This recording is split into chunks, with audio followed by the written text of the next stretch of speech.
You're listening to iCannabisRadio.com.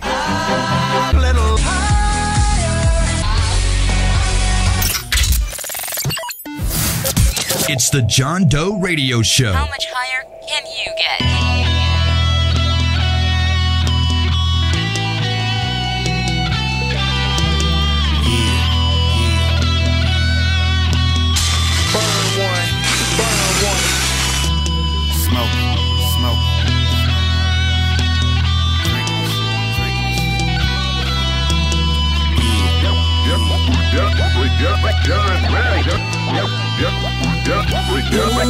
They've been hating on me lately and I know why.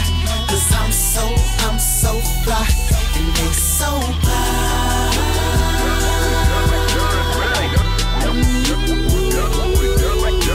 These rappers say they hate me and I know why. 'Cause I'm so fly and they so high.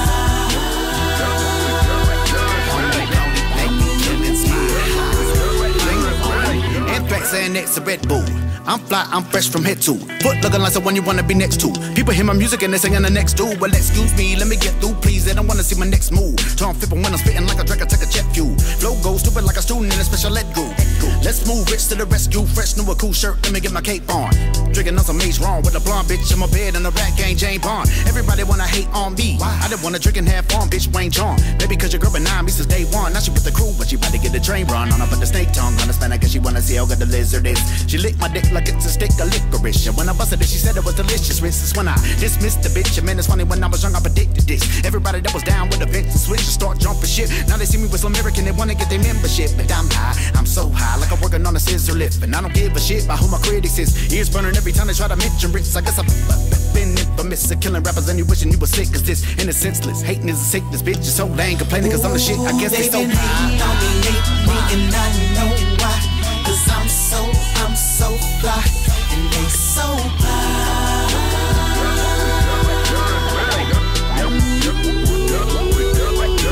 These rappers say they hate me and I know why.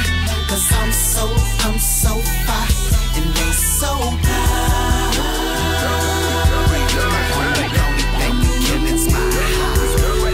What's up, man? This big ball, Dr. Sticky, I'm on call at the club with my dogs. I keep that pistol in my drawers. Will I change? You never know. I say no, I'ma be me, I'ma be ball, I'ma be G. You can't break me down to my knees, and I'm so pimpin', and I've been told when I write it come from my soul. When I rap it get in your soul. It helped me like I was some dough. Rapping royalty and loyalty percentages are low. These niggas touch a couple of dollars and start acting like some hoes. What I think, let them be who they wanna be, cause it don't hurt me. See, this belly didn't get fat off what the next motherfucker had to eat. See, I'm hustling while you sleep, and I'm gon' shine like my teeth. And I got 45 reasons why you bitches don't want no beef. You let them hoes pump you up. Reality is what I'm speaking. I got purple in my cup, in the pulpit preaching, heaven or hell, freedom or jail. Niggas be hating and I know why, cause big balls so fly, and you niggas cherry pie pussy. They been hating on me lately and I know why. 'Cause I'm so fly and they so high.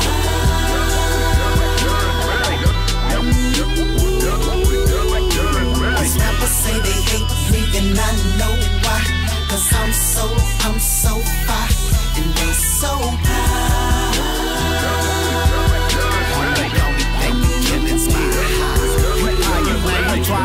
I can spot a dog from a mile away, homie, you can hide it, bro. You acting like you got a vagina talk between your legs, jealousy of female traded. You a guy, you up. As soon as tell me, homie, by the fault. You mad at me, you should be happy and applauded, bro. What you tried to rhyme and you kinda saw what? You mad cause you run around with struggle, sign with wolf on. You standing in the line and they already let us up inside the club. You can't afford a bag of meat and we be smoking on exotic boys. You got some old retro J's on and my pride is so God is score. Is that the motherfucking problem? Cause, well, I'll tell you what the problem is. You a lame ass pussy motherfucker, you a follower. It's getting hard for me to walk with everybody hanging on my dick. Well, I'ma keep on pushing. Thinking I'ma fall off, pay the better keep on wishing. You at the crib on the internet, it's a me while I'm making history in a tree sound session. One time for Groove Chambers and Molly too. Slum American, Devin then became the win. Hop at the range with the ATL twins have been. Let the player hate then begin because they been hating on me lately and I know why. 'Cause I'm so fly and they so high.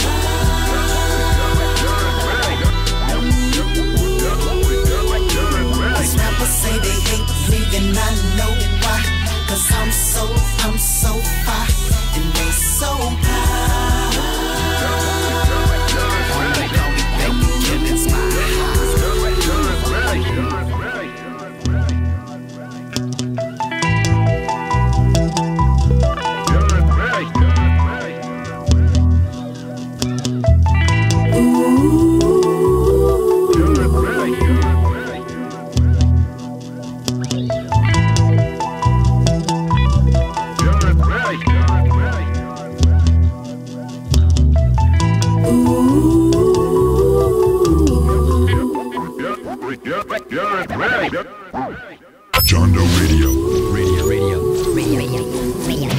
know you don't smoke weed. I know this. But I'm gonna get you high today. Cause it's Friday, you ain't got no job, and you ain't got shit to do. How much higher can you get? Human brain is made for thinking, not fumigated. It's hardly a tinker toy or experimenting. Not fuming with drugs. Why do we talk about marijuana? It's the single biggest drug that is a source of some confusion. This is really about educating the public about the fact that marijuana is a less harmful drug. Marijuana has to get high. You can be as high as you want. The prohibition of marijuana over the last 71 years has not actually prevented you from using marijuana. You feel weak. Sure to winning the war. I do believe there have been some successes. We will never arrest our way out of this problem.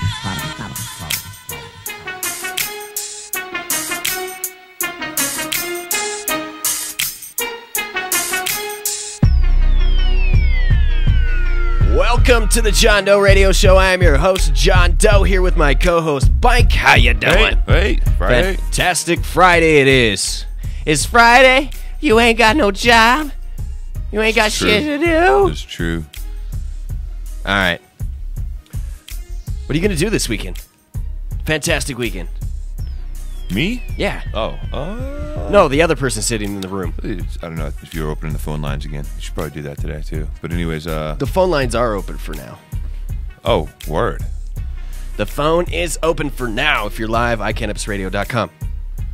Troll us. I shouldn't open it this weekend. I'm gonna. That was your idea. Yeah. The weekend, I'm not gonna go to the Rockies game like you are. You had a chance to, though. I know I did. You don't want to go. I'm gonna take Dread then. Yeah, why don't you guys go? Yep.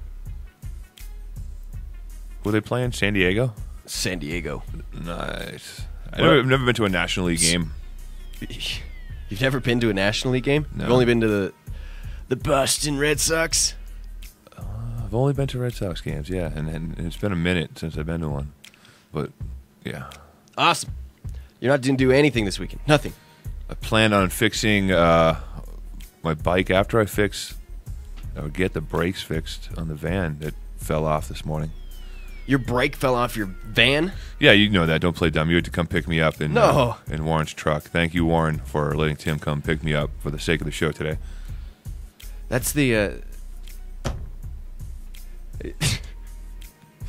It sounded better when I said your brake fell off your van rather than... Oh, yeah, your brake fell off your van. Yeah, that's right. You're pain in the ass. You're telling me about that. Luckily, it happened right as I was pulling into a parking spot. That's why it's theater of the mind, my friend. When you're pulling into the parking spot in your house, at your place? Yes, right into the parking spot. Pulled forward, heard ding, ding, ding, ding, cling, cling, cling, crunch. That's nuts. Pulled back into the spot, crunch, and there it is right in front of me. That sucks, dude. It happens. Yeah, your brakes were pretty bad, dude. I gotta tell you. Yep, you experienced them. They were pretty bad. But I didn't. That's crazy. It fell off though. So. Yep. On the show today, with us, we're gonna have journalist Gregory Daurer. He's gonna talk to us about help us with history of cannabis. Probably, I'm gonna ask him probably some history questions. I'd be like, no, I don't know. Find out about him first. Yeah, we're going to talk to him. Because I'm definitely, we'll introduce you all to him. I see Greg every day. God, 1 second you're like, I walk. Mouse. And then the next, you're a big bear. What about it? No. Yeah, I talk to Greg every day. I see him every day here at law office of Edson, Mayton, and Matz. Edson, Mayton, and Matz. And I talk to Greg, and he's a great guy. And I cannot believe I didn't see that. I'm not surprised, but he's even cooler in my eyes now. You so crazy. Greg's written for a bunch of magazines, not just cannabis magazines. Well, what else? Cannabis Culture. Not Cannabis Culture. Actually, I don't know if he's wrote for Cannabis Culture. Probably. Maybe not. We'll find out. Strictly Cannabis? I was talking about Cannabis Culture magazines. Oh, not the... That he's talked... that he's wrote for High Times, Kush magazine, and he's a journalist. Just a cannabis journal. Cannalist. I know. I caught myself. Cannabis I got caught up on thinking about. Did I just say cannibalist journalist? I'm not even sure what you said. He eats other journalists. Yes. Alive. Yes. Raw. It's a Friday. Yeah, so we're going to sit down and talk to him. And we'll probably have him on to talk about history lessons and stuff like that in the future. The history of weed. He's been on other iCannabis radio shows. You can go to iCannabisradio.com and search through all the shows. That's where we are right now, iCannabisradio.com. Go to the recorded shows tab and go down to any of those shows. Live and from check 'em out. inside of the internet. They're inside the internet. We are right now. I'm here. I don't know where the hell they are. They're in the internet. We are. I see you. You're here. We're putting it into the packaging stuff into the internet as we speak. Reach out and touch This someone. is so much easier than typing. Big thanks to our awesome sponsors here at the John Doe Radio Show. Who are they? Compassionate Pain Management, CPM, our good friends that have been with us for a long time here on the John Doe Radio Show. CompassionatePM.com. CompassionatePM.com. They have fantastic specials going on. You get ounces for they have specials going on regularly for just, I can't even say how low. You got to go to CompassionatePM.com. Give them a call. Whoa. Almost gave out the wrong number there. Almost gave out the ladies, almost gave out Shantaran's phone number. Woo. That was for me, people. No, I'm kidding. What up, Shantaran? How you doing? See, that's why I can talk like this, because I'm here and they're in the internet. If she was here right now, I would be like... Your balls would crawl back up in your stomach and you wouldn't have the guts to say anything. You could have found a better way to put it. That didn't emasculate me as much as that. But yes, it's pretty much true. Compassionate Pain Management, CPM. CompassionatePM.com. 2 stores, Lakewood. 1 in Louisville. 1585 Quail Street in Lakewood, 13B. It's right next to the King Supers, who is not necessarily cannabis friendly. What do you mean? Oh, man. I don't think they necessarily liked these guys being there at first. The Krogers? We didn't talk about that at first, Kroger, and then later on, King Supers in, and then King Supers did something here recently with cannabis that was... Are you telling me I can't shop at King Supers anymore? Pretty much, that's like the deal, is that you shouldn't shop at King Supers, but it's like it's been one of my favorite stores forever. People that don't know, is a grocery store here in Colorado. I don't think they are. It's a Kroger chain. Kroger's pretty Kroger's nationwide-ish with all their brands. Yeah, but it's just Colorado, I think, King Supers. Yes. And just the Denver metro area, because in the mountains, King Supers is called City Market. Oh, yeah, there's different. Yeah, that's true. I know. I lived in Craig, and it's called City Market there. I live right... They also have this new one over, this new, it's like one of those new health food stores, a Whole Foods competitor, and the whole front of the building is just glass. It's crazy, dude. You haven't seen that over off of what is it? Is this a Sprouts? University and Hamden, I think, is where it is. Is this Sprouts? It's not a Sprouts. Is it? Wait. Is that what King Supers' health food store is called? I don't know. No. Sprouts is I don't know. Standalone. Pretty sure. For them being a bunch of asshats, we certainly gave them a lot of promotion here. This Sprouts down on Colorado, right down the street. There's one they're building right on Colfax in Colorado. Warren and I were talking about Sprouts, how good they are. I don't know where any of them are. I just told you. I've barely gone to that stuff. I just recently started thinking about health-conscious things. Is that bad? No, you come to a certain time in life, your body just wants it. Boston Steve in the chat room says he misses Cannabis Culture magazine. So do I. What happened to I wrote an article Culture? for Cannabis Culture magazine. What happened to Cannabis Culture magazine? The magazine, the whole print and magazine happened, downfall. And Mark went to, had to use I don't know. I mean, there's a bunch of reasons. I do know why. I shouldn't say I don't know. We've had Mark Emery on the show. There's a Oh, special. okay. I didn't We've had make Mark Emery the for like connection. 8 hours. 8 hours of recording of Mark Emery on the show. You can go to johndoeradio.com and search for Mark Emery. And there's a special on there. Basically, I'm sure a lot had to do with the magazine system print going down. Anyway.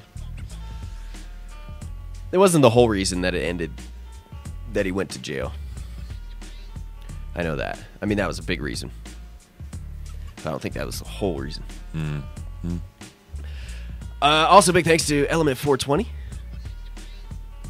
Fantastic CO2 oil. I messaged Alex yesterday and I said, can you hold on to some Tange? Can you hold on to some CO2? Whatever. So hopefully I get a positive answer out of that. I can't wait. Be one of the very few people in this entire world that's ever had the extracted Tange. Mr. Talkative Friday. Sorry. I was looking at some pictures here. Go on. We are doing a radio. Tange We are is- doing a radio show right now. Well, I got lost in the internet. Jesus. Element 420, Element FOUR20.com, Element420.com, 82 South Federal Boulevard in Denver. What am I? Still stuck on Lakewood there. 82 South Federal Boulevard in Denver, 303-945-4774. 303-945-4774. If you guys could, be great friends of the John Doe Radio Show and pass along our links and pass along the show information. We've been trying to get the word out a little bit more, and if the fam, the JDR Army, resurrect the Army, if you guys could pass it around, that would be awesome. Just do it. iCannabisRadio.com, Monday through Friday, 11 to 1. We are live. You can check out the recorded videos also at iCannabisRadio.com. All you got to do is go over to the right side, the recorded tabs link, scroll down to JDR, and there we are. One of the days has like a widescreen. A couple days ago, it's like wider. On the top? In the recorded videos things, it's like the screen's wider. Is it? You put it in there like that then? No. You must have I don't know how that button on happened. Accident. I don't know how that happened. It recorded. Do you have it so mobile users? Set it. Do you have it so mobile YouTube? That has nothing to do with me. You're a turb. Yes, has nothing to do with me.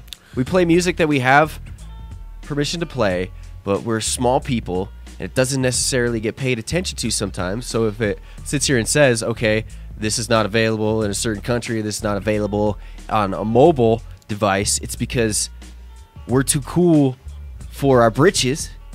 Yes. And the people that have that information, where that gets sent to, because YouTube is all-knowing, we get locked out. So until they come in, the people that have agreed to say, hey, you can play the music, come in and flip the switch, then we had to deal with that. And they've never come in and flipped the switch, so that's why I try to stay into things that are not like sold albums. Yeah. Even if we have permission to play them. So have you had whole shows blocked before? No. I think if you just write the little disclaimer in there, this is not my music. You can do anything. No. I'll show you an example. I know I know what you're talking about, but you can't just do anything. We have permission to play it. So okay. That's baseball backdoor. Oh my goodness, what are you talking about? Inside baseball. Not backdoor baseball, that's something else. Way different. Backdoor baseball? I'm not even going to explain it to you if you Pocket don't pool? get it right now. That's what happens when I don't smoke oil. What, you have no energy? Yeah, so I'm like... Well, get it up! Get energy! Get it up? Your energy, that is. Good times. We had a fantastic week here on the John Doe Radio Show. Fantastic guests. And you can also listen to the audio of JDR at johndoeradio.com. So pass around our great links if you could, please. iCannabisRadio.com, johndoeradio.com.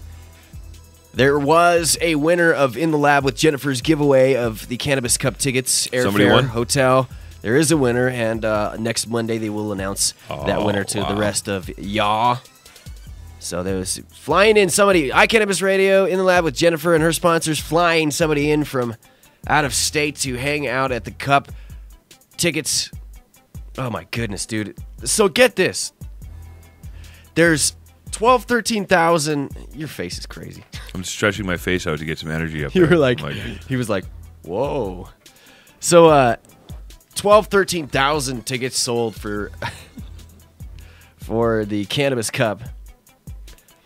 This venue we're going to is a 5,000 person venue, I think is what I heard. 3,000 to 5,000 people. And per day. Per day. Yes. Where's everybody else gonna go? Is everybody gonna be waiting outside? Hood Lab's right by there. You can go to Hood Lab to Cannabis. I'm telling you right now, even if like Hood Lab sold no tickets right now, which is not the case, $50 tickets available for the whole week. What was that website again? Which website? What was the Cannaval website? Oh, it's cannaval.nightout.com. Okay, cool. I was trying to scroll down here and see it. Cannaval, CANNAVAL.nightout.com. Week-long ticket, $50. So $50 extra for your week is nothing. Nothing of what's going to go on down there. I know it was hyped up yesterday, and they told you what was going on. You know, Raekwon, Trapzillas, DJ Premier, the Sage Master, Adam Dunn himself going to be DJing, Dubstep going to be. It's going to be a great time, and it's right by there. And considering how many people are going to be at this spot at the High Times Cup, lots of smoking. I mean, go to the Cup, have fun at the Cup. But if it gets a little bit too crowded, gets a little bit. It will. I'm going to have to be there for most of the time. The Cup's going to be crowded. The 20th and 21st, I think we're doing shows both days. Did you find out what our slots? I think it's being formed and being talked about more and more. Both days we're probably going to be doing. The award ceremony is at 7:30 on the 21st. And then there's a party at Hood Lab after that. I really do need a bike. I'm gonna need for coffee that day. Those couple of days. That weekend. Traveling back and forth. You have to eat real good. Keep the energy up. I can't wait, dude. This is going to be so fantastically awesome. All right. I'm feeling good. Feeling good, dude.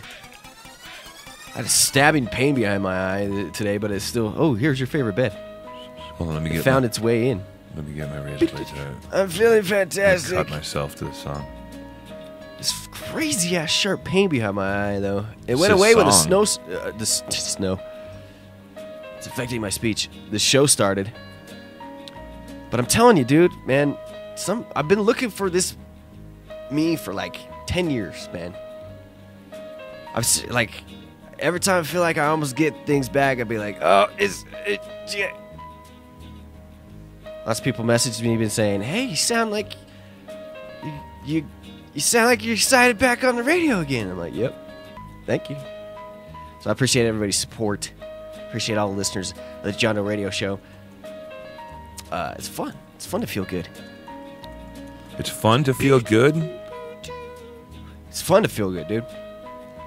It's fun to not worry about every single damn thing that comes across your plate. I still do worry a lot. But, it's all right. Please worry. Continue to worry. But not overly. Good. I was overly emotional before. Well, not to get on too much about me, but... You're on your period long for a time. little bit. It's okay. Facepalm. It's okay. You got it out of your system. You had a bad moon. For like 10 years. Nah. 20s are rough for some guys. All right, I can't handle this bed anymore. Thank you. I like it, though. I mean, I do like it. Don't handle it. Unhandle it. Boom. Can you delete it from the computer so it's not even in this building anymore? I might use it for a bed for a commercial or something. I might do something like... That sounds like a sad sell right there. Great poupon. Do you have any? That was... Oh, I'm sorry. So anyway. Good diet. Take care of yourself. Grow up. I don't want to grow up. I I'm a Toys R Us kid. There's a million toys that I can play with. Is that how it goes? Sure does. Greg's gonna love coming on today's show. I know. Yeah, I have to get all serious here in a minute. What else did I have? Dude, I got on a light rail yesterday going home. Oh, yeah. People on my Facebook will... Don't pretend like you're all... Yesterday I posted on my Facebook... I was going to take a picture of it, but then, like, my alarm went up and I was like, these guys are smoking on the... I don't know. They were younger kids. I was like, I don't want to create any problems. Anyway, I wouldn't want my picture being taken if I was a kid and doing something stupid.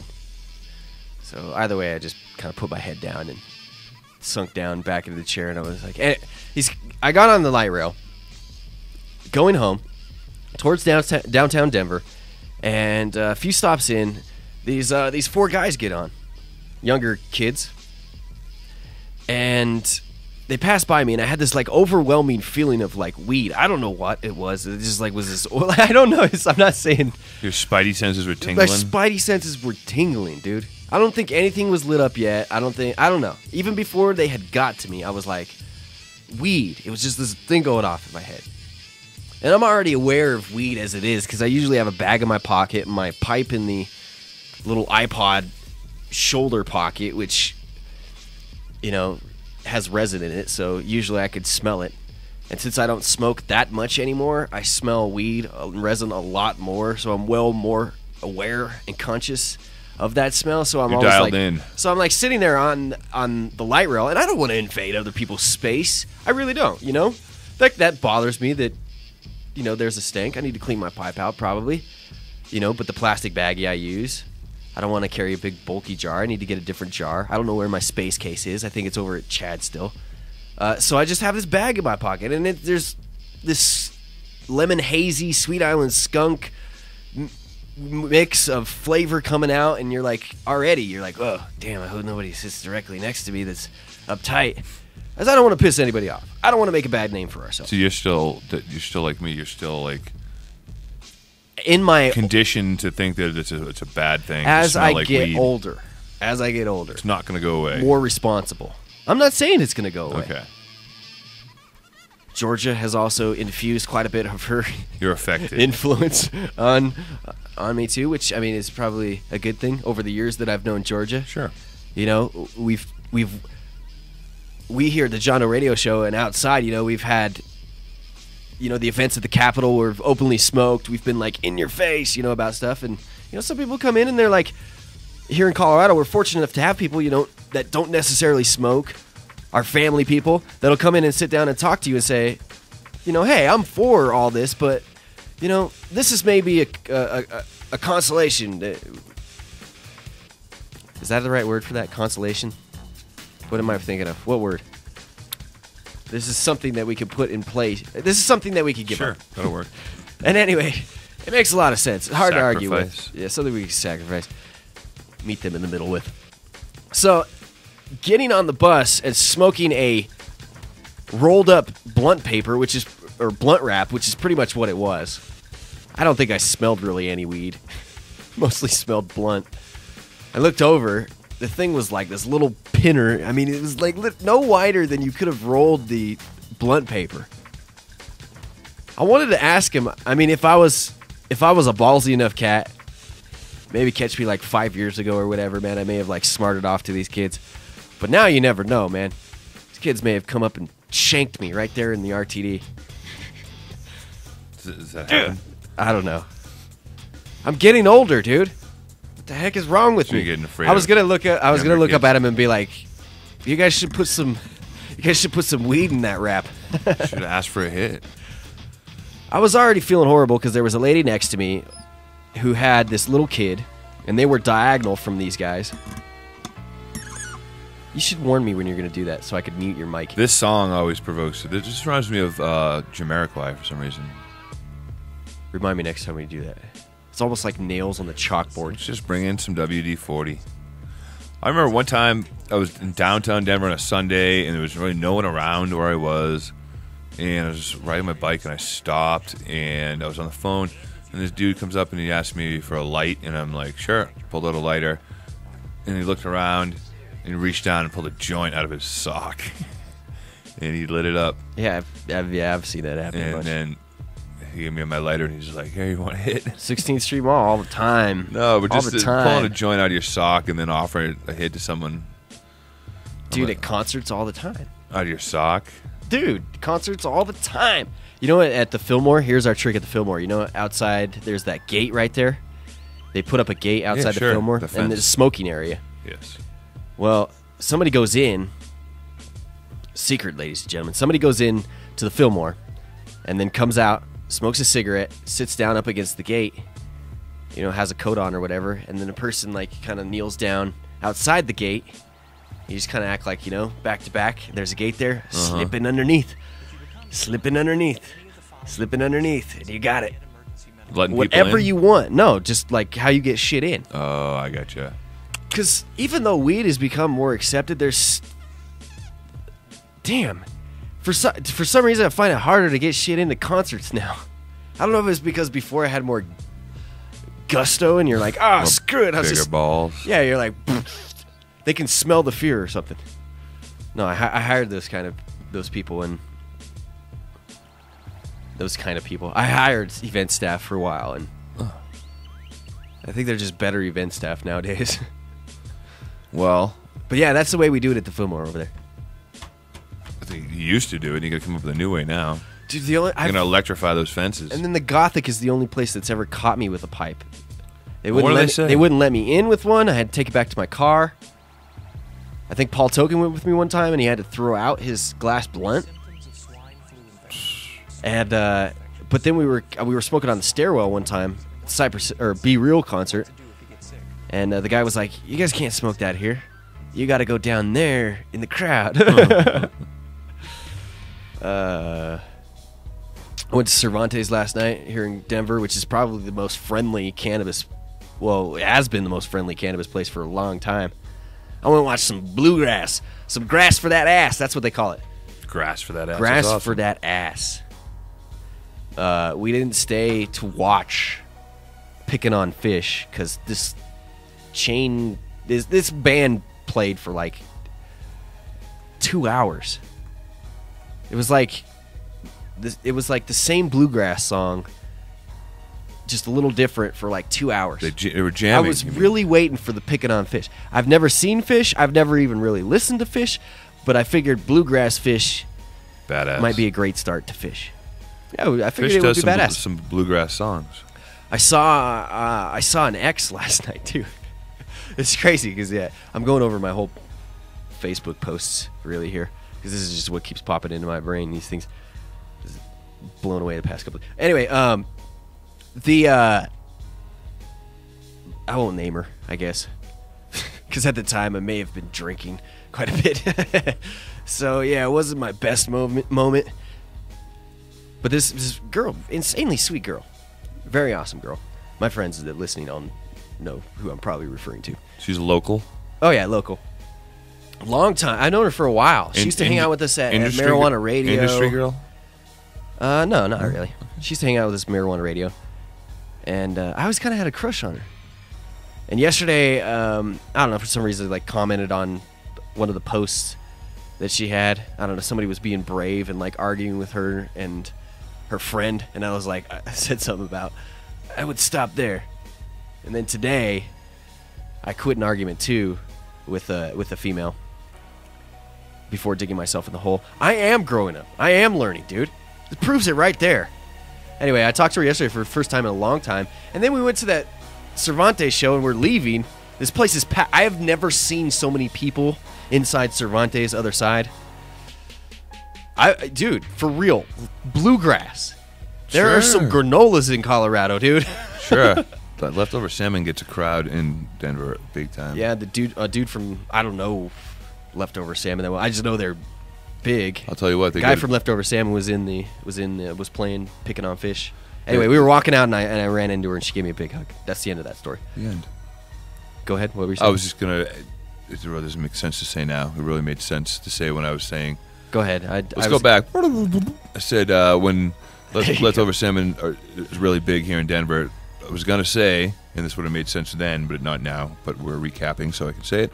They're also really big in Boston, which is surprising. It still works now. Right on. Well, because I built it back up.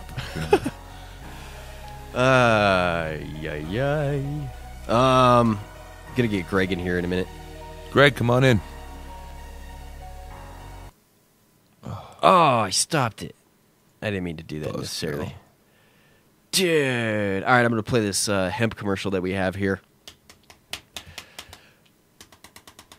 I'm going down to Hood Lab tonight. That's all I have. Rest First Friday. First Friday at Hood Lab. Higher Heights. Selected Nick T. And I forgot the other DJ's name.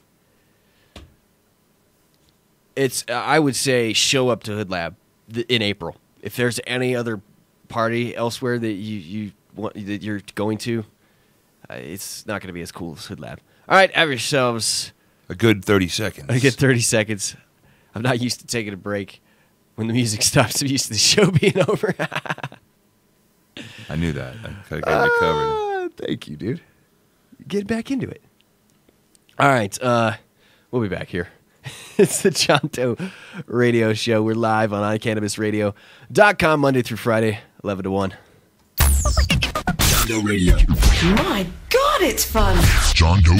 The state of Colorado introduces an industrial hemp bill into the state capitol. SB 13241 is a full industrial hemp regulation bill. We have to support this bill and make sure it gets through the legislative session this year. This is the first opportunity for industrial hemp in the United States since 1957. This is the real thing. This can happen with your support. Colorado has a bill which is state law with no provision for DEA request or federal definition, which means we can grow once this bill is signed by the governor. This takes your participation. Please go to hempcleans.com, HEMPCLEANS.com, and click on the donations button at the top. We need your help to get this through this legislative session. Hemp it up, Colorado. Want to learn more? Stop by Hood Lab at 3354 Larimer in Denver for the first Sunday of every month for Hands-on Hemp, an educational session teaching you about foods, paper, fuel, and everything else that hemp can do. Hempcleans.com. John Doe Radio.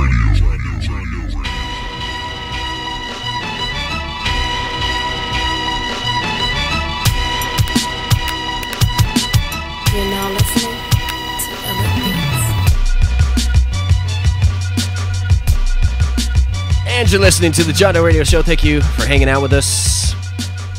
Our good friend Gregory Daurer is here hanging out with us on the show. How you doing, Greg? I'm doing pretty good. I'm looking forward to the weekend so I can get an extra 15 minutes of sleep. I can never really sleep that much longer on the weekend, you know. Really? It just doesn't work out for me. And I get, you know, my best work done in the morning. I'm a writer and musician and cultural documentarian, so I got to get up and get at it, or at least have a coffee and make some breakfast, something like that. Yeah. Sweet.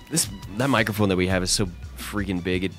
When somebody talks into it, is with it the camera, obscuring me? The camera angle we have. I'm going sideways. You could do Three-quarter it. profile is my best. So. Oh, that'll work. All right. We need to get different lighting and stuff in here too. It's all bright on the top. I always think of these things after the fact. So no, it's fantastic that we finally get to talk to you. I think this is one of the first times. Were you?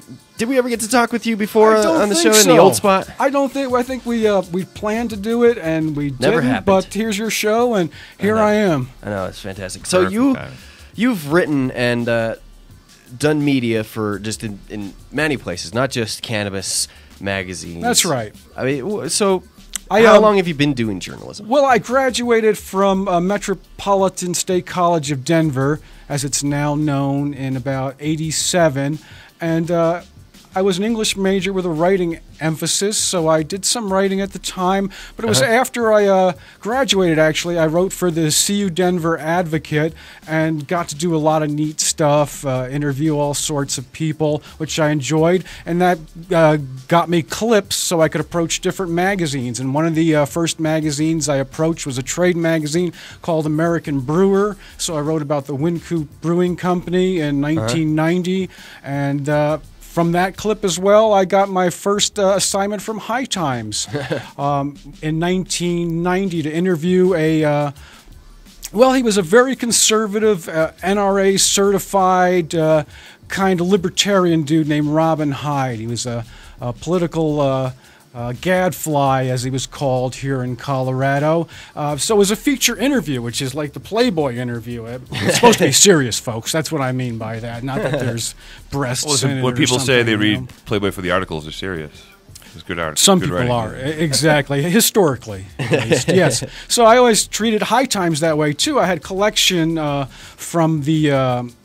when I was in high school, I started reading it, so I always appreciated the magazine. So it was a great honor to finally get my first assignment from them, from John Holmstrom, who was the main editor at the time, who I knew from doing the cartoons for the Ramones albums. Oh, yeah? Yeah, he started Punk Magazine before he worked at High Times.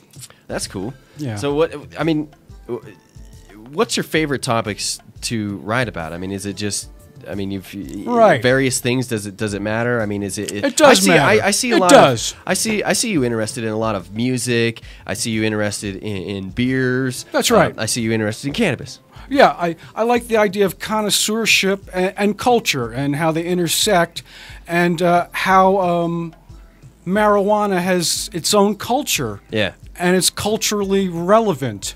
And I got that from reading High Times at a very young age, and always wanted to be in the arts. So it was a great way, being a freelance writer, since money doesn't pay for, jack, whatever, to approach somebody that you'd always wanted to meet. And, I know you have that experience here on the radio show where you can call up all sorts of different people. So, no, I was never a grow room guy or anything like that, or wrote heavy-duty feature articles, but I was able to do some feature interviews for High Times, the big interviews with artists and writers. Who's some of your favorite artists that you've interviewed? Well, I interviewed the poet Allen Ginsberg. He was a major figure in the history of cannabis. He was part of one of the first organizations, LEMAR, in the early 60s, it was called Legalize Marijuana, that's what it was short for, to do protests. And one of his first protests outside of the Women's House of Detention in Manhattan, where he was holding a sign called Pot is Fun, I think, something like that. A young writer, a young future writer named Tom Robbins was there at that same protest. And I got to interview Tom Robbins, the novelist, of another roadside attraction years later at his home up in Washington State. And he told me about being there and how there were all these mysterious men taking big flash photos. And he said Ginsberg kindly laid a hand on his arm and said, "Don't worry, these photos of you in some cop's dossier will say more for you in the future than newspaper articles." Yeah. Documentation of our history, man. Well, that's what I've been into as well. Yeah. That was a good thing for me because I was an activist from the early 90s on, so I saw it really take off here. I like to think I was one of the people who helped really get it moving, and I was, but there was a lot of other people as well. So I saw all that, the Ken Gorman smoke-ins, I wrote about that for High Times, Laura Creo's trial for jury nullification up in the hills. Ken Gorman, a longtime activist, very well-known activist here in Colorado, right. was murdered after a story was run on Channel 4. That's right. And he was one of the very first medical marijuana caregivers. Even before I think we had medical marijuana. Ken was. When did the On the Steps at the Capitol rally start with Ken? When did he start showing up? I can tell you about that. It was in 1992. We had the Colorado Hemp Initiative, which was a petition drive to legalize cannabis totally. And the important part about all this is this is grassroots in Colorado. This was grassroots. Huge, and this is hugely important for the history of where we're at. And this is what we have that some other places don't have. That's right, because we had these petition drives, like in 1992. I only got 56,000 signatures, which was maybe about half of what were needed to actually get on the ballot, let's say, to get all the good signatures that you need. But it got it in a lot of people's faces. There were events taking place, festivals and such throughout the state where people would set up their hemp initiative booths. So this petition drive, really got the issue in a lot of people's faces in the early 90s on, which I like to think led up to Lloyd Casey introducing a hemp bill at the state capitol, and then to the Amendment 20, our legalization of medical marijuana. Yeah.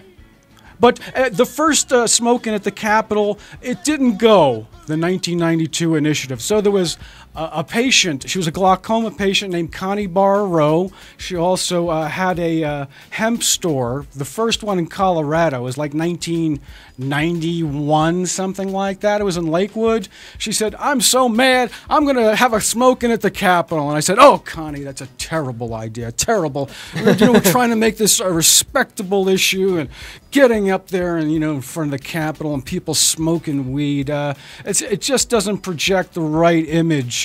But it took place, and one of the people who showed up with his crew or developed his crew because of it was Ken Gorman. And from then on, he led the smoke-ins at the Capitol from early '93. He declared he was running for governor and would be up there at the Capitol. So I followed him a lot. He had this weekly message on his phone machine. Back in those days, there was no internet or anything, but he had an ad on the back of Westward saying, "For marijuana, call this number." And he would have this asshole of the week message on it. Yeah. So I called up every week and recorded it because I just thought it was funny. Plus, I felt like I was a cultural documentarian. So after he was killed, Westward just wrote an article about a couple of years ago about him, a big feature. If you Google Westward plus Ken Gorman, you'll find it. I provided the guy who wrote it some quotes. He spoke with Warren and I provided him some of the audio recordings from the. Because Ken Gorman was really well known for that. Right, asshole of the week. That's on Westward's website right now. The asshole of the week recordings that I provided to Westward. So there's examples of his voice. If you ever want to hear what he sounded like, very charismatic man. A little out there, but it was easy to get pissed off at him, but hard to stay pissed off at him. And he helped lead the way, that's for sure. Yeah, and it was unfortunate. Obviously, being murdered is. Right. That's horrible. Horrible for the person, horrible for our whole community. But what really was frustrating was that I think Warren's off to the Rockies game. He's got his. Sorry to interrupt in the middle of that, but yeah, I saw Warren over there. He has a Colorado Rockies jersey split in half, Boston Red Sox. Two game jerseys. I saw it today and I was It's like, a dual legion shirt. "What are you doing?" It was a great sweet. shirt. Anyway, the unfortunate part about the whole situation, what happened was Channel 4 went in and got a fake medical marijuana card, or not a fake. They got a medical marijuana card. Is that what happened? And then they went into his house? I don't remember the whole story, but they did an undercover investigation in his house. J. David McSwain was a young intern at Channel 4, I believe, and he went and did the recorded interview where Ken didn't know he was being interviewed. He was a really young guy for Channel 4. Right. Well, just about a year or two ago, he was the Westward reporter that wrote about that. Yeah. So he provides his own take on that, what you're talking about, as well as writing about Ken's history. It was just, at the time, it was something that they were trying to, I think, They're always looking for controversy. They were trying to nail medical marijuana at that point in time. It was not something that was a good report, and ended up, gaining enough attention through people. And there's plenty of. Can you imagine that? It was how many years ago, and it was all loosey-goosey then, and there was no established medical marijuana centers, as we call them now in Colorado. And people said there was shady characters always around Ken's place, because he was so open with people, and and it was unfortunate. He ended up getting murdered right after that report aired. So and that's a big piece of Colorado's recent cannabis history. Right. So, that's what I've enjoyed documenting. I provided some material as well to Greg Campbell. He's a writer in Fort Collins, and he's written about war zones. He wrote about Kosovo.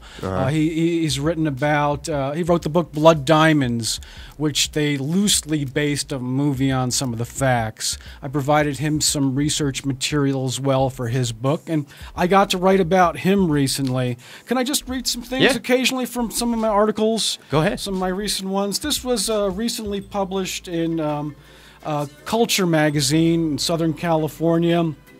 Culture gaining ground a lot. They're a great magazine. I do like it. I really enjoy some of their cultural laid out coverage and their reviews and such. I do like it. It says, for Campbell, the most revealing part of researching the book was learning about his late cousin Cynthia's use of marijuana for nausea during her battle with cancer. He dedicates the book to her. Unfortunately, she lived in New York, which doesn't allow medical marijuana, which led Campbell's aunt at one point to travel to New York City to surreptitiously buy marijuana from a stranger.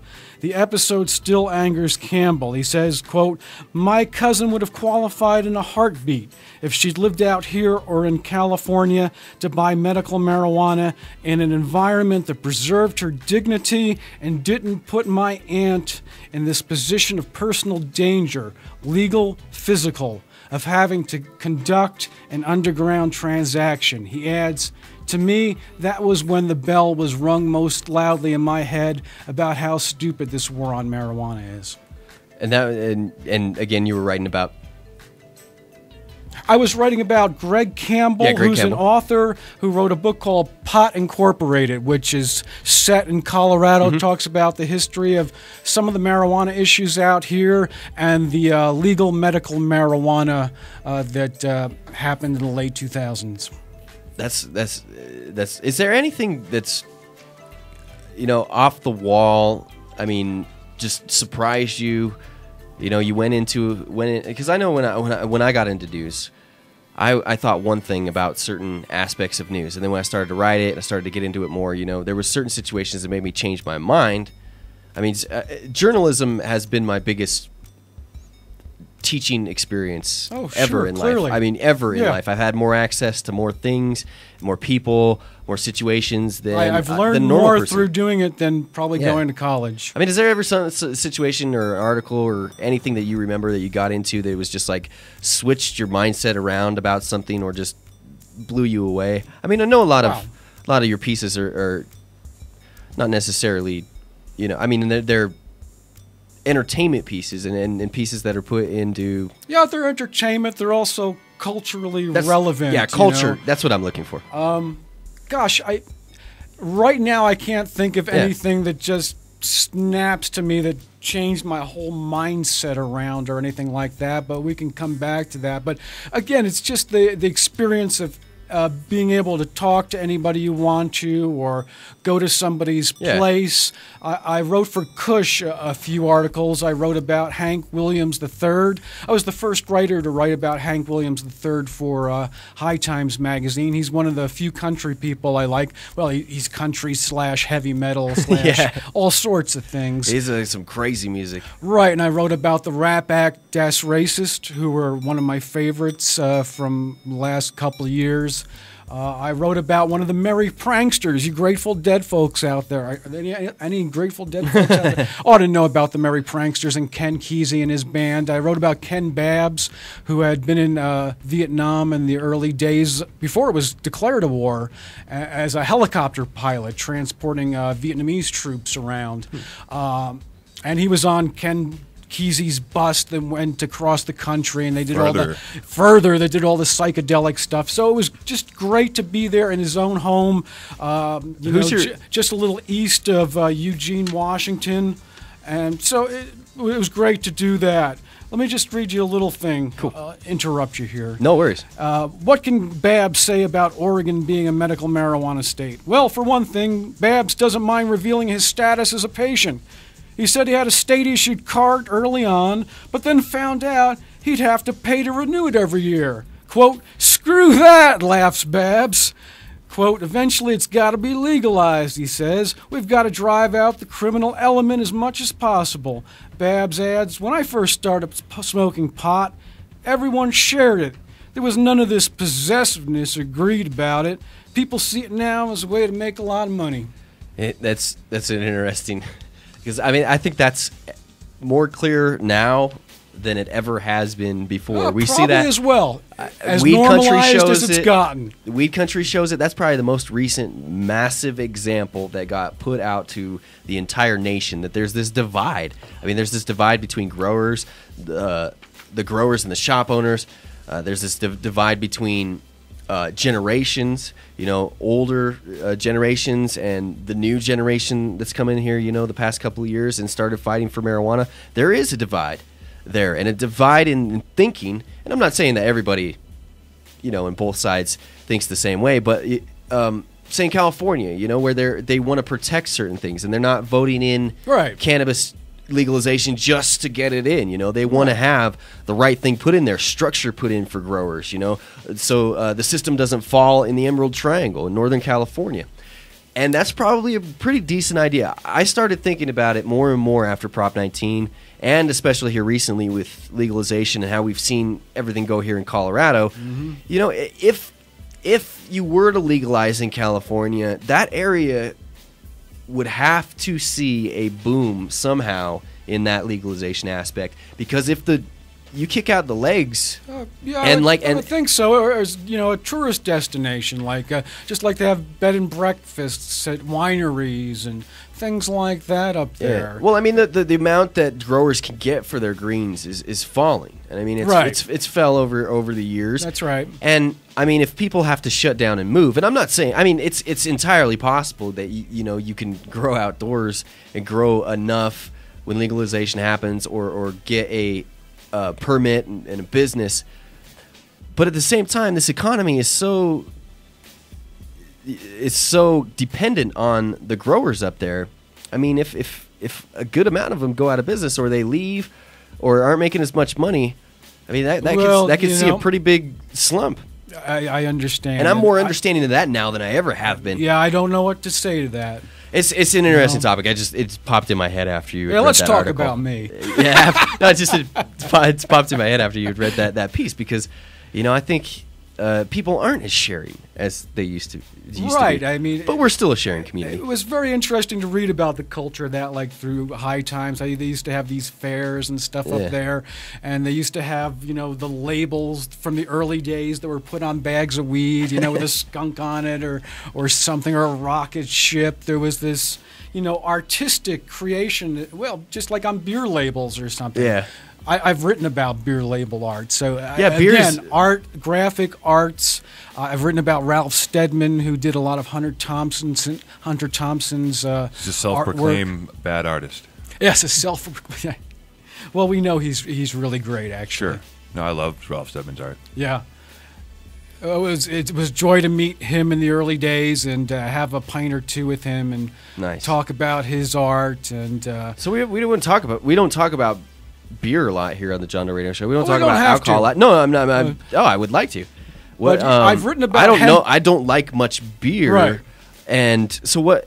Your favorite beers? You were going to go into hemp beer. Let's do that. Yeah, okay. I just like different flavors and how people can craft something, and the connoisseurship, and talk about it. Actually reading High Times in the early days, they had a cannabis critic. His name was R. Just the capital letter R, and he wrote about pot as cultural, and wrote reviews on it, and it was some of the first product reviews in that sense that I was exposed to. I hadn't even read wine reviews, and now they have cigar reviews and beer review magazines, all that. So you walk into a liquor store today, and they have all got numbers. They've all got review numbers on them now. In the mid-'90s, some hemp beers came out. I think it was it Kentucky they had one or two. I can't remember the brand's name right now, but they used hemp seeds. So it was a little oily. You imparted a little nuttiness. So that was nice. And I got to write about hemp beers for High Times. I had some European ones. These were non-psychoactive ones sent over to me. What was particularly interesting, and I just thought about this again to talk about today, was that some of the European ones used, because they could legally grow hemp, they used like flowers. So you got like a maybe sativa peppery flavor to the beer. And I'm thinking these days, in the future, not necessarily ATF probably still don't like the idea of marijuana beers. Yeah, that's one thing. Unless you're home brewing it yourself, then they don't really have the domain over it. But why not have like hemp beers that would come about in the United States or here in our state of Colorado that is non-psychoactive. Since it's minimal, hardly any THC, and just the flavoring. Is there hemp beers out? I think there's still a few out. I think there's one Humboldt from California. I could see Colorado getting into that mix. Wincoop did like a hemp seed beer that was served during the High Times normal conference that was out here 2 or 3 years ago. That's interesting. And they served it for $4.20. And they had an ad that made fun of medical marijuana reviews in Westward, where they had a hop and said, ask our bartender about, health references and stuff like that. It used to be medicinal. I could see that being that was a way of it almost coming full circle of hops is the cousin of cannabis. Exactly. They are country cousins, and that again was pointed out to me by a fellow named Michael Jackson, who was one of the top writers about beer of all times. Yeah, he's got the same name as the One Glove dude, but this British guy Michael Jackson was just one of the ultimate connoisseurs and writers about beer, and I learned to appreciate it a lot from him. That's awesome. And he pointed that out to me. I wish I in liked my beer. article about hemp beers. I just have never got the taste for beer. I've never there's so never many enjoyed different it. types. So maybe I'll just have to run the gamut. If you went to the Great sometime. American Beer Festival and were able to soldier the lines to get a little 2-ounce pour, you might find something you like. I'm sure of it. Yeah, probably. I've had Guinness before. Cannabis is safer. Yeah, cannabis is way safer. Yeah. Yeah, we want to get it. Drinking for me is one of them touchy subjects. So I understand. I could have a drink every now and then. Not every now. I could do it responsibly. I just know that I have this thing that clicks in me that I can be irresponsible. So I found that out very recently here. Keep it in check. You're doing But good. if it was beer, maybe, I had my fallout on hard liquor, so. Well, I was amazed, as you probably were, at the High Times Medical Cannabis Cup just a few years ago, where there are folks offering different tastings of their product here, and it was crazy for me. It was like, this is like the Great American Beer Festival coming to cannabis. My mind was blown. It's gonna get so much more refined too. Yeah. That's the awesome part about it, is that we have our own culture and we'll form this just amazing. And it'll transform and change. It's not going to be the same thing every year. One year we'll have this, and next year you'll do this. But what you said there, as far as blowing you away, I had the same feeling when I walked into the Exto's toking area. Right. It was like walking into a whole nother country. I felt so free at that point. It was the most liberating, free feeling that I could ever remember. I loved it. I absolutely loved it. People come in here from other states that are going to get to experience it. Oh, I can't tell you how awesome it is. I hope they just act responsibly. They Please don't have to go. Don't get on the light road with a blunt. Yeah, don't smoke in public. 15 days potentially, folks coming from out of state. Yeah. If they catch you in public smoking, I don't know what's going to happen at our 420 celebration, but act responsibly. You don't need to overdo it on the dabs. Yeah. First time out. Take your first dab sitting down. I saw people with Even if rigs dabbing at 420 at down Civic Center last year. Oh, there'll be rigs for sure down at Civic Center Park. That's the thing, is the dab culture is about ready to explode into the mainstream. I heard yesterday LA Weekly's working on an article. They've been asking around the community. It's interesting. They put up this vape bar picture, and it was not a person vaping; it was a person dabbing.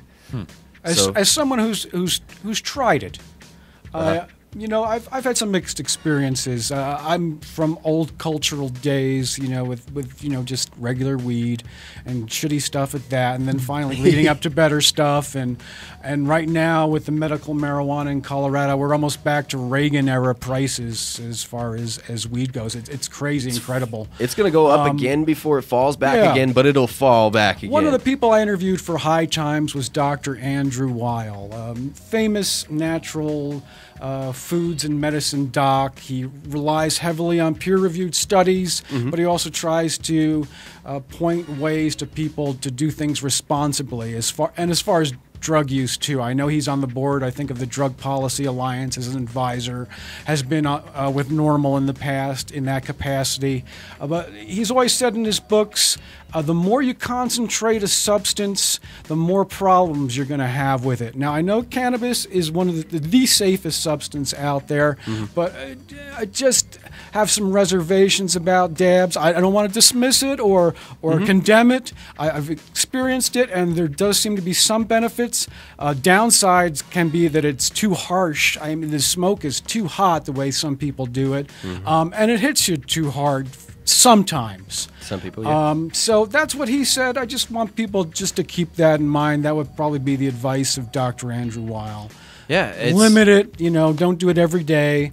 There you go. There's your harm reduction tip on that. I don't know if Bike can sit down. follow your... Like you just said, Mike, sit down if you're going to be dabbing for the first time, or, you know, sit down. Be careful if you're leaning over the table to do it.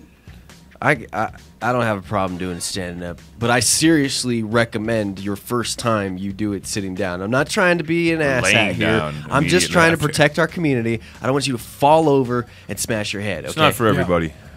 And you can pass out. You can't pass out. I just think about that. Some kid who's going to be exposed when he's an adult to maybe cannabis for the first time via a dab rather than, you know, flower. I wish that was my case. I don't know what to say. I'm totally into dabs. I'm a little torn. I am a huge. I know. I've into listened dabs. to you. It's fascinating for me to listen to you and your experiences and the people you have on your show discussing all that. We're definitely at a point right now with dabs and the dab culture that we're sort of on the defensive at this point in time. You know, we've got to do it responsibly, and we've got to educate the community about it, and we've got to make people understand that this is a lot more potent. Nobody was talking like this 6 months ago, or even a year ago. Not even a couple months ago. It's funny how it's progressed. 3 months ago, I think I first started noticing. Yeah, probably. And that's then about it. 2 months ago, I heard FEMA is paying attention to all the explosions of butane. Oh, yeah. They would have to be. Yeah, California is really paying attention to that. So I've enjoyed hearing some of the folks you've had on your show with contrasting opinions, like maybe one person saying that the best thing about dabs is, you know, you're reducing the amount of pesticides or molds that could potentially get into you. Don't have to smoke as much. Yeah, whereas someone else saying, well, it really changes the trichomes and such, and we don't know. We've never had experience really long term with anything like this. So just all things to think about out there, folks. Not as much as what's going on right now. I mean, it's there's been oil and extracts before, but I mean, it's not as to the extent as it got popular. Now. More and more people started falling over and blowing up. So it's recent history, yeah. With the good comes the bad. We don't really hear of explosions here in Colorado. I've heard of a few, but it's not like California. You know why in California there's probably so many explosions? Well, there's so many people. More people. And I think it's per capita. And I think because they made it illegal. I think that people are not doing it outside. They're taking more chances indoors. That's a possibility. That's a good point, Tim. I mean, dude, I would never do it indoors. I don't see how you can ever in a million years, no matter how desperate you are, blast multiple cans of butane in your house. I just don't get how anybody could do that. It would even freak me out to do it on the balcony of an apartment outdoors, which I've seen done before. I've done that. And one of the biggest names here in Colorado, originally, I saw it. That's how he got his start. Well, anyway, let's talk about me. His initials may be BHO. But for real, it's crazy. What next do you got for us? I don't know. I'm a novelist. I've written a novel. It hasn't been published yet, but it's called The Western Capitol Hill. It's set here in Denver on Capitol Hill, at the Capitol and in the neighborhood of Capitol Hill. And it's kind of about a couple lobbyists who work different ends of the political spectrum, how they mercenarily take different sides on an issue of gay adoption, and pits a transsexual real estate broker on Capitol Hill against a conservative right-wing legislator from Colorado Springs. So I'm looking forward to getting that out there. Nice. I do have a scene with a vaporizer in that. When I wrote it and finished it in about 2005, 2006, somewhere around there, volcanoes were still kind of new, so I threw one in there. But, nice. But there you go. I'm a singer-songwriter. Yeah, I record under the name Gregory Ego. A lot of the stuff I've been talking about, people I appreciate or have interviewed, I take photos of them, do little write-ups on a blog spot called Gregory Ego's Photos. So you can check that out. You can hear some of my music on MySpace. A place for music. So yeah, I enjoy writing about music. I did one of my first articles for High Times. I came back to them again just this past year on a band out of Denver, hip-hop act called Wheelchair Sports Camp. Wheelchair Sports Camp? Yeah, it's with fronted by a woman named Kaylin, who's in a wheelchair. She's about the size of, I don't remember what she said about this. I'm stronger than a 6-year-old, but I am shorter than a 5-year-old probably. So she's in her early mid-20s, and she's a rapper, and she's got these two incredible musicians as well, brother and sister, who join her on stage. Rap and hip-hop is picked up here in Colorado quite a bit. Exactly, and she raps about how she likes to blaze the herbal essence and how I do my best high, and she says despite the fact that her right lung isn't fully formed, I like to smoke like I'm regular sized. I chief blunts on a regular basis. They were very affiliated with, she has been with the Occupy movement in Denver. She's a political activist, rapper, and such. Where was that written at? I was in High Times. That High was Times? For their Buzz section, yeah, Nice. which is their arts and cultural section. What's your favorite article that you've done? Your favorite? Oh, It might be hard to think. I don't have a think of favorite. You know, I've enjoyed interviewing T.C. Boyle, a novelist for High Times. He wrote a book called Budding Prospects about marijuana growers in California during the 70s or early 80s, I should say. That was really funny. He's a very funny and witty guy. I enjoyed going up and meeting Tom Robbins. I enjoyed speaking with William S. Burroughs in person. Wow. A couple of my photos of William S. Burroughs are in this documentary about Burroughs called A Man Within, and a little segment of that was just stolen by a YouTube user to promote a song called Burroughs that's done by Thurston Moore, who used to be of Sonic Youth. He's got a new band called Chelsea Light Moving. So if you go to Chelsea Light Moving Burroughs on YouTube, you'll see a couple of my photos of Burroughs wearing the brain machine sound and light device that supposedly altered your brain frequencies and can make you high without drugs. And I asked Burroughs about the war on drugs once, and he says, oh, the whole drug thing is nonsense, of course. Now, look, the answer's so obvious. They don't even look at history. Now, all through the 19th century, drugs were sold across the counter from sea to shining sea. Did America collapse? It's the conservatives themselves. These rabid anti-drug people are always talking about the good old days, forgetting that was the time when drugs were perfectly legal, so there was no problem. As soon as they made it illegal, then it became a problem. The answer, of course, is maintenance for people who don't want to stop and effective treatment for those who do. There is no problem. It's just a problem they're creating out of whole cloth. Amen. I'm down with that. That is a perfect statement to me. What was the circumstances you got to hang out with William S. Burroughs? Well, I was hoping to interview him for a publication called Magical Blend. Magical Blend didn't accept my interview, but it was put in a journal called Journal Wired in like 1990, and I got to go up to, he was a guest speaker during the summers at Naropa in Boulder occasionally because his friend Allen Ginsberg, the poet, started the writing program there, so he'd invite all his Beat era friends. and just called up and found out a way to contact Burroughs and set that up. I was very intimidated because he didn't suffer fools gladly, and it was a very early interview for me, and so I felt like an idiot at times, and then a little annoyed at him, but all in all, a great experience. Got to take pictures of him, speak with him. Some of the audio of that interview is in that documentary, A Man Within, that came out about a couple of years ago. And again, some of my photos are, and they're on my Gregory Ego Photos website as well. Talking to him, could you, when you're speaking with him, could you tell, it was him just by reading his writing? You know what I'm saying? Like how the way he speaks, is it like the way he writes? Oh, certainly. Well, I'd heard his voice because he was a noted character as well. But yeah, that's kind of the way he talked. Yeah.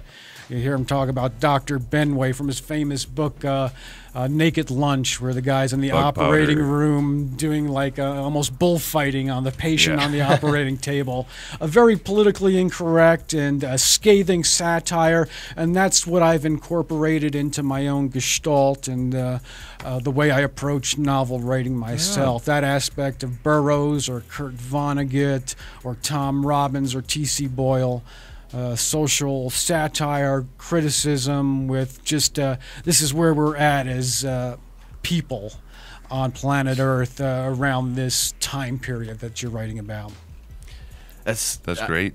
Dude, some of my favorite reads are, my absolute favorite reads are cultural reads. Hunter S. Thompson, right? Pretty much, my favorite author. It didn't become my favorite author until I became a journalist. I didn't even know about Hunter S. Thompson. Not easy to read at first. Hunter S. Thompson? Any of these guys, Burroughs. Burroughs isn't. It just depends on what book you pick up and what spot in the book. That's for sure. When you figure it out and you figure out the way they're going, it's easier to figure out. It's amazing. Yeah. Dude, I love to get a person's take on a dramatic view of things through their eyes. I never got to interview Hunter S. Thompson. Tried a couple times, never worked out. But I did get to smoke some Colorado hashish with him once. You did? Oh, nice. At a normal legal conference. Oh man! And before I even started working in journalism or smoking, I got invited up to the owl farm. And I didn't know who he was. Oh, no. Didn't know he was before he died, a couple years before he died. And I didn't go. Wow. How'd you get that invite? A friend of a friend. We were going up there, and I didn't go. I didn't know who he was. I thought he was like a bad guy. I got to go up there as part of a later, about 4 or 5 years ago, a normal legal conference up there. And he was a big supporter of normal Hunter S. Thompson in our state, decriminalization of marijuana, and nationally the push to normalize marijuana, culturally incorporated in his writings like Fear and Loathing in Las Vegas. So he was passed away, but got to go up to Owl Farm, and that was a treat for me. I just wish he could have been there. I asked his widow, Anita, if I could read a piece of his work there, and she brought me out in front of everybody, which I didn't expect, and gave me the copy of Fear and Loathing in Las Vegas and asked me to read the beginning, which is like my all-time favorite thing. So there's a little YouTube of me online as well, reading from the beginning of Fear and Loathing in Las Vegas at Owl Farm. And wow. Because I always read that he liked to have people come to his place, and he'd give them some of his writing and have them read it. He'd like to hear, and he would criticize them or correct them, or he would just nod or whatever. However, it was flowing at that time. So I felt in homage to him, in a way to pay tribute to his spirit, I wanted to read something of his while I was there. So I asked Anita to do that. And read it, and I can just imagine he might have been criticizing me or nodding. Okay, you did good there, along to it. So that was an honor for me. That is really awesome, man. I can't help but I like I said, I was probably led on a straight path towards Hunter Thompson and thinking, he was this drug addict and this horrible person. And well, he probably was, but no, he was. He did good and he did bad. But I didn't know he was so celebrated. Oh, I didn't know he was so celebrated. And then as I immediately, as I ditched all of my reservations and was like, okay, well, let me learn more about him. And I did, and it was immediately. It was He helped hooked. I loved it. He helped put Rolling Stone on the map as far as being a political, cultural magazine. Best, in some the of the best very early articles. 70s, writing about McGovern's campaign against Nixon. Oh, yes. This is some of the best articles. Fear and Loathing Campaign Trail 76. Right. He said his in the book. He says his attitude on the Secret Service changed when he walked into a room and there were Secret Service agents smoking a joint. Yeah. He didn't say anything. Walked away. But that's what he said about that era. Different era, folks. Dude, Hunter S. Thompson's book. Let's see, what is it? The shark? Great Shark Hunt. Yeah, the Great Shark Hunt. It's a compilation of his writings, his magazine pieces. Yeah, it's one of my favorites. At the very beginning of that book, there's a talk about him going to the Kentucky Derby. Right. Yeah, I just picture him completely out of place at the Kentucky Derby. He's from Kentucky. Well, I don't know why. I just picture him being completely out of place at the Kentucky Derby, and the way he describes it, is perfect for that image that I sort of had. Exactly. You think of him as being out of place, but he was from Kentucky, so he had experience with the beautiful Kentucky, people. Yeah, the beautiful people who helped put him in jail, as he probably would say, when he was a teenager, the colonels and stuff. And so, he talks about getting shit-faced drunk and drugged out and crazy and, putting fear into people, and meeting Ralph Steadman, the artist, for the first time to assist him with that assignment. And then he wakes up brutalized and hungover and looks in the mirror and sees the face that he'd wanted Ralph to pick out of the crowd to draw. It was his own. He was the embodiment of that decadent Kentucky experience. Mm-hmm. Yeah, awesome writers. I read a lot more when I was younger, but I appreciate writing now more. So I guess that might go that way for a lot of people. So how much time you got? I think we're doing okay. I probably should head back to my day job, but I don't know. We got a few more minutes. You want to spend about 5-10 more minutes talking? Yeah, no problem at all. Okay. No. Because I've been enjoying this talk. So, history of cannabis, I guess, is one thing that will probably get you back in here and talk about. Well, I do that on George's show. Yeah, George's show. I'm reluctant to, because I feel. Oh, actually, yeah. Okay, keep it on George's show. I almost feel like I've run out of new things to talk about in the history of cannabis. Talked about, the reefer racism of the 30s, which I've written about, how I knew a guy who was alive back then in Denver, smoked with this guy for the first time when he was in his 70s, and he told me about buying weed on Larimer Street in the 30s and how he went to prison in Leavenworth because he got convicted on a marijuana charge in the early 40s.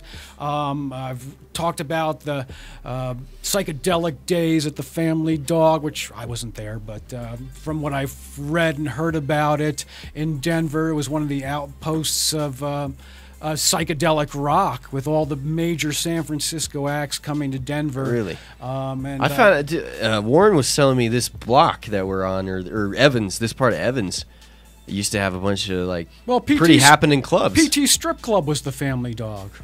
That's crazy. The dealership across the street, he said Jimi Hendrix played there or something. I don't know. Potentially. Know. The club down the street, the Deadbeat Club, used to be a big happening club. Yeah, I was like, what? Yeah, this was about 67, I think. Just for a few months it lasted, and then it got hounded out of town, the Family Dog concept. Family Dog. Yeah. That sounds like a weird club. Well, the Family Dog was the major San Francisco presenter, the early days, Chet Helms, before Bill Graham really got involved. And some of the wild, 60s posters, like that one behind you on the wall, by Rick Griffin. They did all that imagery that became famous. I mean, these posters for all poster the shows. artists were, maybe as famous as some of the rock stars, potentially, in that era. Yeah, no, people would. What I find interesting, the psychedelic videos that I watch, the people that went and did the light shows, with the twirl wheels, and I don't even know exactly what they're called, but with just the paint and I mean those are celebrated people. It was like they were on the posters. This guy's coming. Right, and it's going to be this light show with Big Brother and the holding company. Yeah, exactly. Sometimes I really do feel like I was born in the wrong era. It's like baseball starting today. Well, I came up in the punk rock era, and I feel like I should have been baseball. There's this thought that punk rock and marijuana didn't mix, at least in the early days, but I think a lot of the early punk rockers, it crossed over. Tom Forsad, the smuggler who founded High Times magazine, was more of a fan of the Sex Pistols than the Grateful Dead, and produced a movie on them. And High Times always wrote about these acts in late 70s, early 80s. So I was clued into that type of music, hard rock in those days. You know, I can find something I'll like pretty much in all genres. And I can incorporate that into my own singer-songwriting. Yeah, you have a pretty eclectic taste of music. I do. It's interesting. It's pretty cool.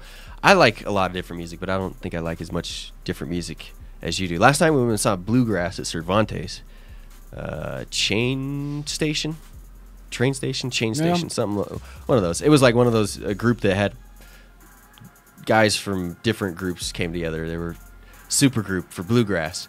And then I saw the grunge super act Mudhoney a week ago. Mudhoney? Exactly a week ago today in Portland, Oregon. Nice. Touring on their new album. Yeah, they were some of the earliest. Touch Me, I'm Sick. Check out that song on YouTube sometime if you've never heard it. It always surprises me how much of a fan people are of punk music. You know, like Warren surprises me how much of a fan of punk music he is. Your knowledge of music. Yeah, you know, Warren Edson, who's my boss during my day job. I'm the office coordinator here at Edson Maton Mats. That's how I get to continue doing cultural stuff and writing, because I have a day job that pays my way and do the best I can for these guys. Really, I am trying. We met at a Sublime show because Steve Bloom, who's Celeb Stoner now, is the musical editor at High Times. They said, "Oh, this guy's going to have a normal booth at the Sublime show. You ought to go and check him out." And I hadn't really heard Sublime at the time. Never met Warren Edson, so got in free. They asked me to go up on stage and say something about normal, which I did. I've done that a couple times. Once at Red Rocks, and where I graduated from high school, by the way, because I grew up in Jefferson County. But and get up on stage. That's the place to graduate. You know, at the Ogden, I think it was. You know, for this show about this Sublime show, and Sublime was great. They were just on the mark. I don't know how off they were in their own heads, but they were just super, and got to meet Warren, and we've been friends since about '96, I'd say. That'd be sweet to see Sublime. They're definitely they're on my list of bands that I wish, you know, that I could have seen. And I mean, they still come around with Rome, the new lead singer, but it's not at all close to the same as what it would have been. I remember when I first started listening to Sublime, and you know, I wasn't smoking at the time. Yeah. Sort of felt out of place listening to them. Well, they crossed over in a few different genres, like ska, a little reggae-ish, mixed with some punk rock stuff. The guy who Smoke Two Joints was probably crazy controversial at the time, and now it's like, pfft. The guy who produced their breakthrough album, or he produced the lion's share of songs on it, was Paul Leary, who was the guitar player in the Butthole Surfers. So there was always this kind of crossover. Awesome. Punk rock blending into other things, into hip hop, you know. Yeah. It's cool. Music is awesome. It is. I approve of it. Music is awesome. I think it should be legal. Beer is awesome. Yeah, it's legal. Weed is awesome. It can be, yep. Oh, all these things are now legal in Colorado now. That's correct. And I like to say I'm responsible for legalizing marijuana in Colorado, because I got the idea to get it going. Had a lot of help from my friends. Thanks for that. That's got to be said. But I also wanted to do the reporting too. So it was good to do the reporting too, because I could step back a little. Some people get in so totally that they go a little overboard and crazy. So I always had a vehicle to step back a little and see what's going on. I helped co-found a Normal chapter out here in the early 90s. So, you know, I've always wanted to see the law change here in Colorado. We got involved, really, a bunch of far-flung activists for the first time around 1990 or the tail end of the 80s, because someone proposed recriminalizing marijuana at the State House. And they did it sneakily in a bill that was about prisons. But it was in there. It would have made things worse again. So that was the real thing that brought people together for the first time, I would say, in the new wave of activism that sprouted up in the early 90s. Led up to the Hemp Initiative, to COHIP assisting with like Lloyd Casey at the State House, Senator Lloyd Casey introducing an early hemp bill into the Colorado legislature, and then finally to medical marijuana in Colorado. And then, you know, Mason Tvert in the 2000s coming in from out of state and doing a fine job of promoting this issue. I didn't always agree with some of the tactics that they used, but it worked out. Glad they didn't listen to me in certain ways.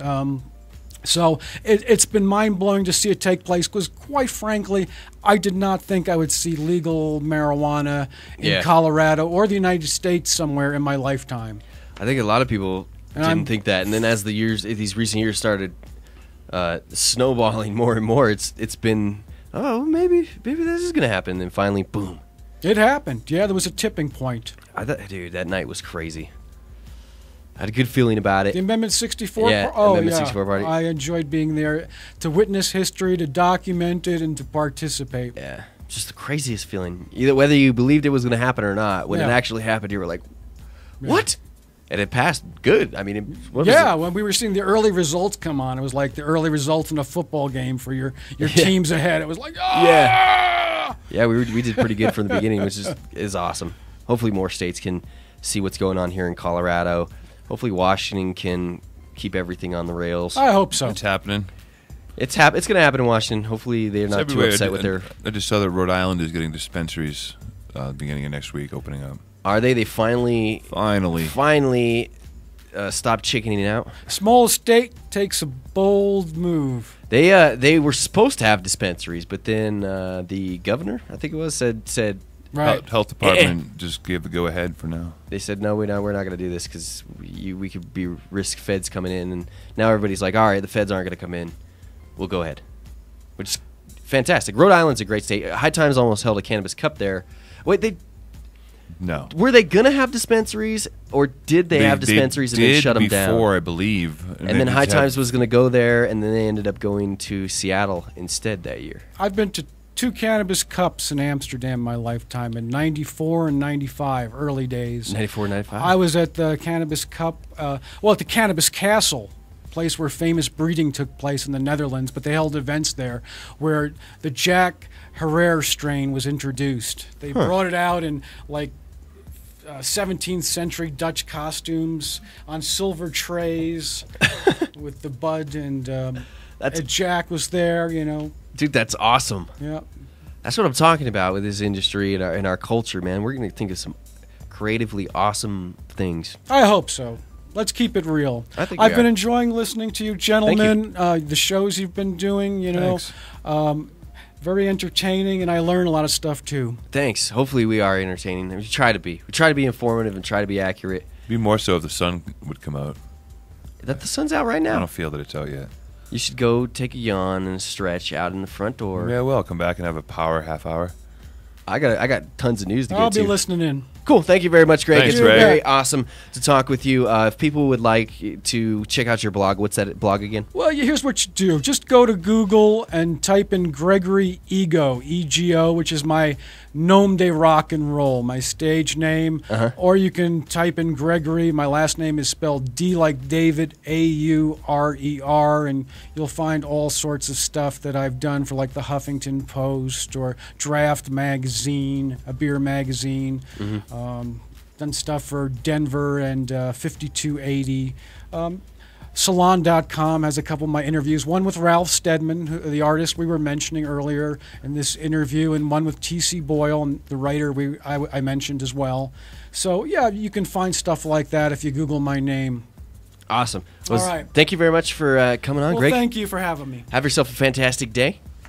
Oh, yeah. And we'll pick your brain more here in the future. Okay. I don't want to take the history thing away from Georgia. I forgot that she had done that. That's where I got the idea from. She's got the turf as Yeah. far as having me cover that. We can play segments from her show on our show. That's what we'll do. There you go. We can replay them. So, cool, man. Have yourself a fantastic day. You take care. Mike, you staying here for a minute? Well, I'll let you see what you got for a news story. If it interests me, I'll stick around. If not, I'll go stretch. No, why don't you just go stretch? All right. What do you got, though? Anyways. You don't get the privilege. Let me. I've probably already heard it. I know all news. You're supposed to be talking about it, though. Here, I'm moving your camera. What do you need to know? What do I need to know? Your opinion? How about that? Articles today we cover.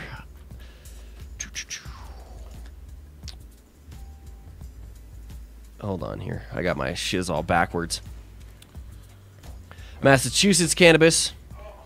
I'll wait till you get back to read that.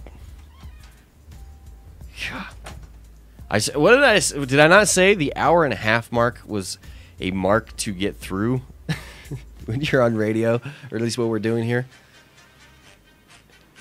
We're an hour and a half in. And bike.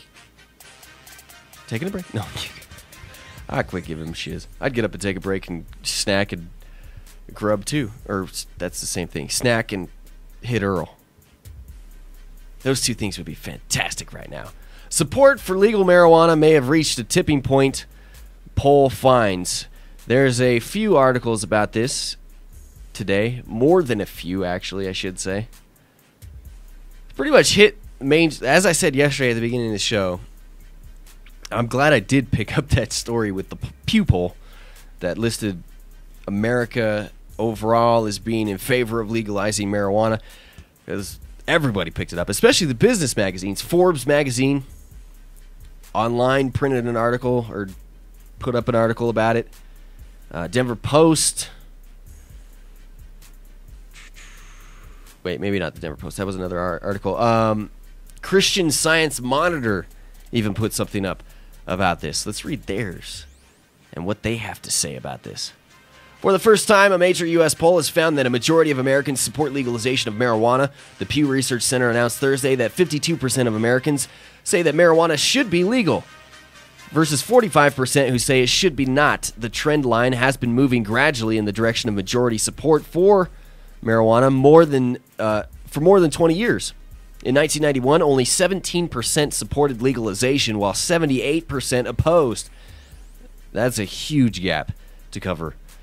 As with gay marriage, which has also seen a sharp rise in support in the past few years, the Pew Poll found major generational differences in views on marijuana.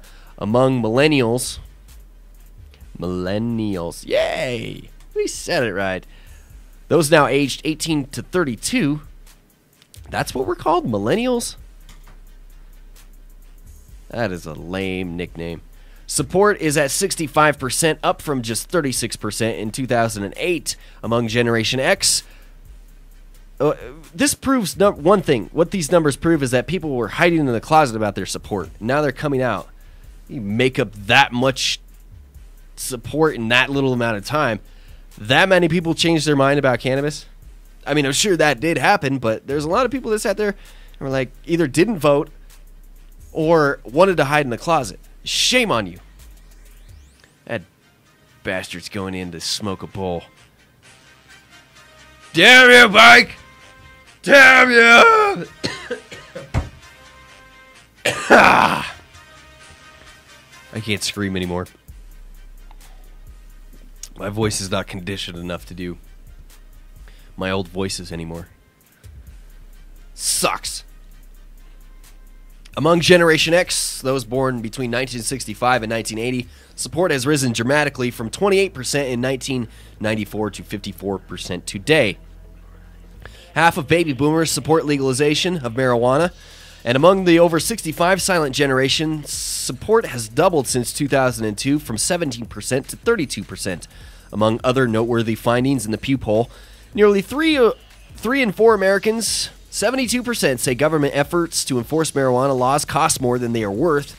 60% say the federal government should not enforce federal laws prohibiting marijuana use in states that have legalized.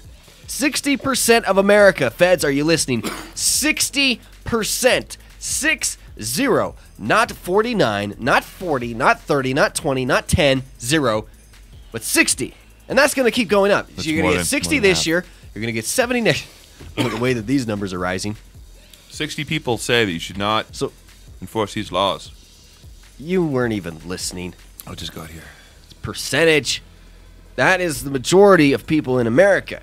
60%. And I'll tell you right now, that number even seems low to me. Let's be realistic here. Stop. How many people? Ridiculousness. Here's a percentage.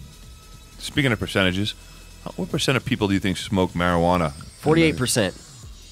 I think that's high. That's the next thing I was going to read. Some 48% of Americans say they have tried marijuana, up 38% from the past decade ago.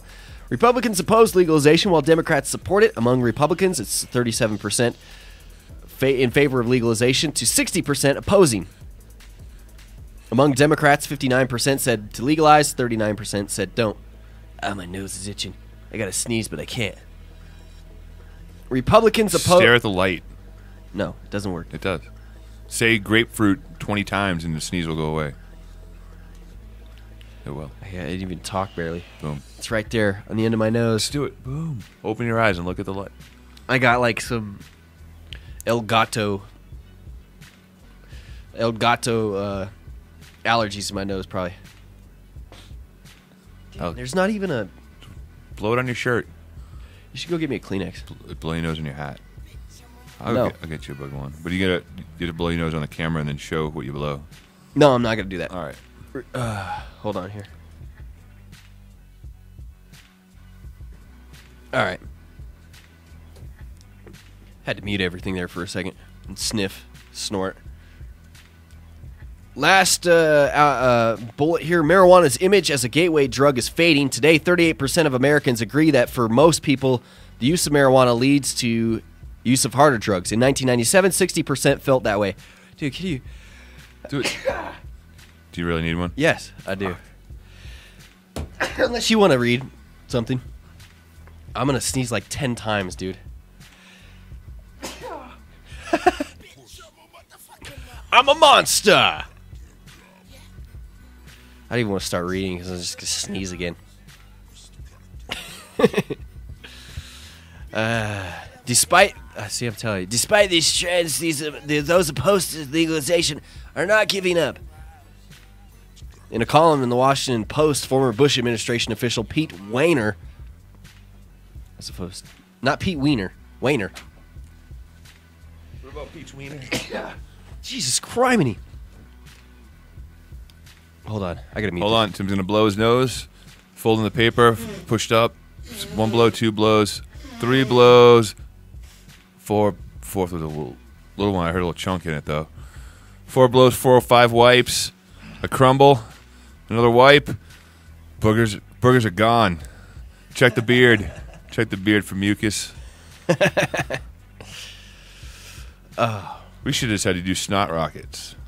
No, and yeah, that would have made everybody so happy. Hold up the paper here. and then just draw a little target. That makes me sick. Blowing your nose is boring. You got to make it interesting if you got to do it on the air. When the first times I ever came to pick you up, you farmer blew. When you were blew walking a to the farmer. car, you were like, it's called a snot rocket. It's dry. Oh, the farmers blow. It's dry here in Colorado. I blow snots. All right, that's enough of that. Now that we've back to Pete's Wiener. Disgusted everybody.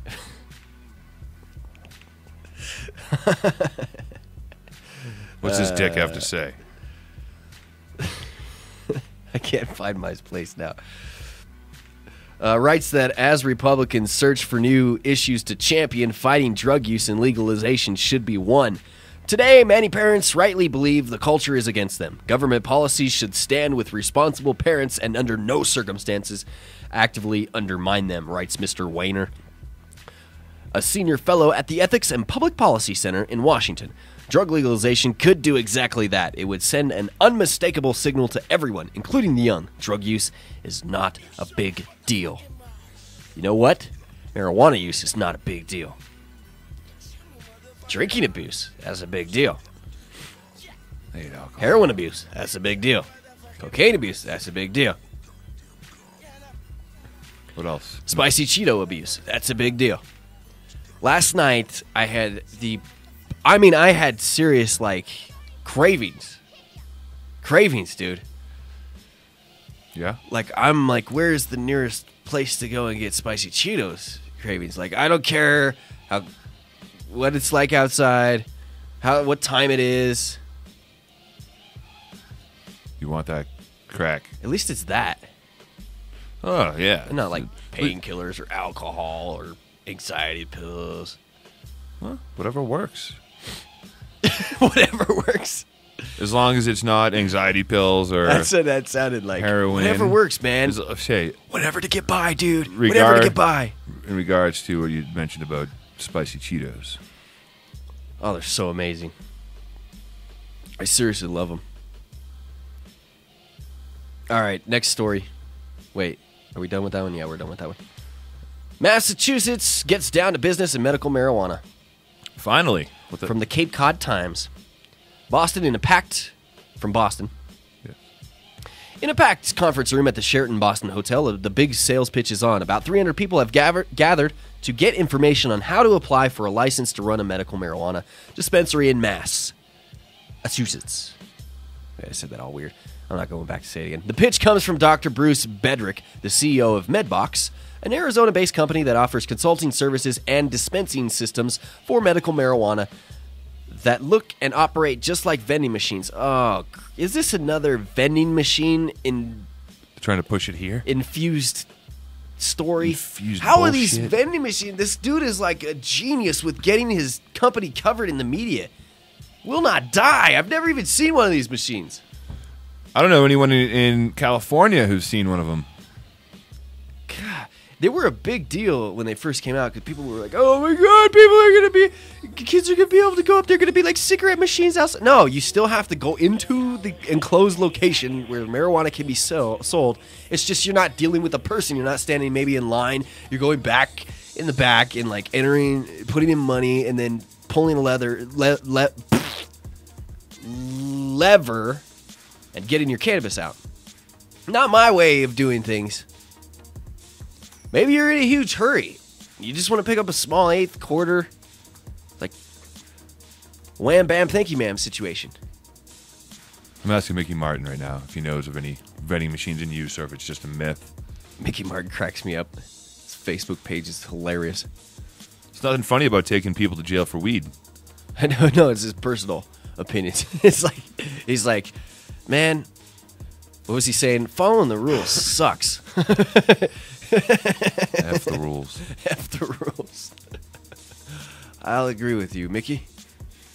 I'll agree with you. Some chick asked him to marry her yesterday. He was like writing, he was all like, "Stop taking people to jail for marijuana." And then this chick was like, "Marry me, Mickey."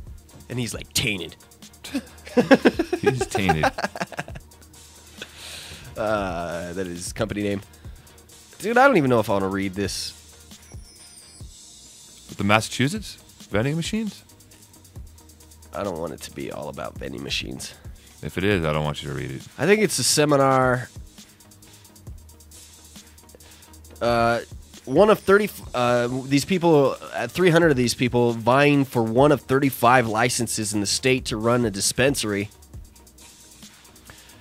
This is a sales pitch, this whole article. Skip! So, Massachusetts. We'll talk more about Massachusetts. Obviously. Bike over here. That's me. I am Mr. Massachusetts. Guess what happened in Kansas? Oh, we already covered this story. We didn't cover this story. Sure we did.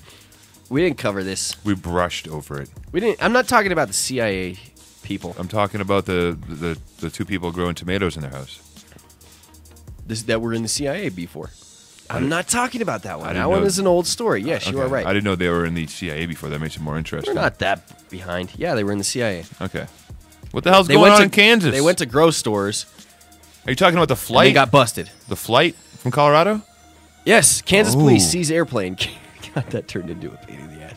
Seize an airplane carrying 42 pounds of marijuana. 5 people arrested, 4 from Colorado. The amazing part of that story is a plane. It was a 1937 plane. Would you feel safe in a 1952 Beechcraft? Oh, I read it different. I read 1937. Maybe there was another plane. Would Go be on, surprising. go on. Police seized an airplane full of marijuana and arrested 5 people, 4 from Colorado, at a Kansas airport Wednesday. Police Chief Mike Wilson of Atchison. God, how did I screw that up? Atchison, Kansas, says investigators found 42 pounds of marijuana on the plane Wednesday night at Amelia Earhart Airport. There's, Amelia Earhart for 9 News? The lady that goes up in the helicopters? Yeah. The very pretty. She's gorgeous. I worked with her over at KOA when I was an intern. What's her real name? I can't remember. Okay, just making sure That's it wasn't. her middle name. Amelia? She's a... And she just happens to be... Her great aunt was Amelia Earhart, and she's learned how to fly and everything. And she just happens to be the traffic reporter? She was the traffic reporter at 850 KOA. Well, they have, like, for all the stations at Clear Channel, they have, like, that one person company. Yeah. 680 and 850. And they, like, broadcast for everybody, and they give them little clips. Anyway, she did that for a while and was wanting to learn how to fly and all that other stuff. So she went and did that. And she worked out in California. Anyway. Mickey Martin says... See how I get sidetracked by...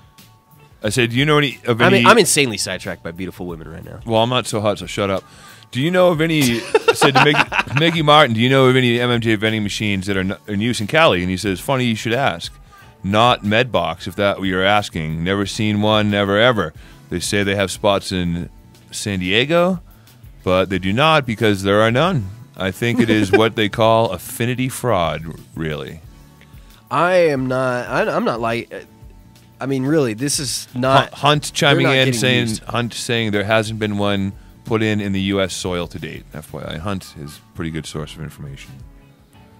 I think there's maybe not been med boxes put up, but there's been... Okay, wait. Mickey Martin saying, I do know a couple of dispensaries that just had old school candy vending machines and filled with pre-rolls, Dove's papers, and some edibles. People that did not want to wait in line could just grab a quickie for the lunch break type shit. Nothing worse than your sack hanging by the twist coil, though. Boom. Yeah. You're sitting there banging on the thing like... I'm just going to buy another one. So you put in another $35 and get two. And then that one gets stuck in here like, what the hell? The thing falls on you. Do not rock the vending machine. Oh, God. Vending machines are more dangerous than marijuana. More people are killed by vending machines every year than marijuana. Trying to tip them over? Oh, man. That was awesome, buddy. So, yeah, they have their advertising, their marketing for Medbox as Massachusetts all panties in a bunch. They're hitting everybody. It doesn't even exist. It's like, the boogeyman. Police received information that a 1952 Beechcraft C-35 aircraft was headed to Atchison, and a car from Kansas City would be waiting for it.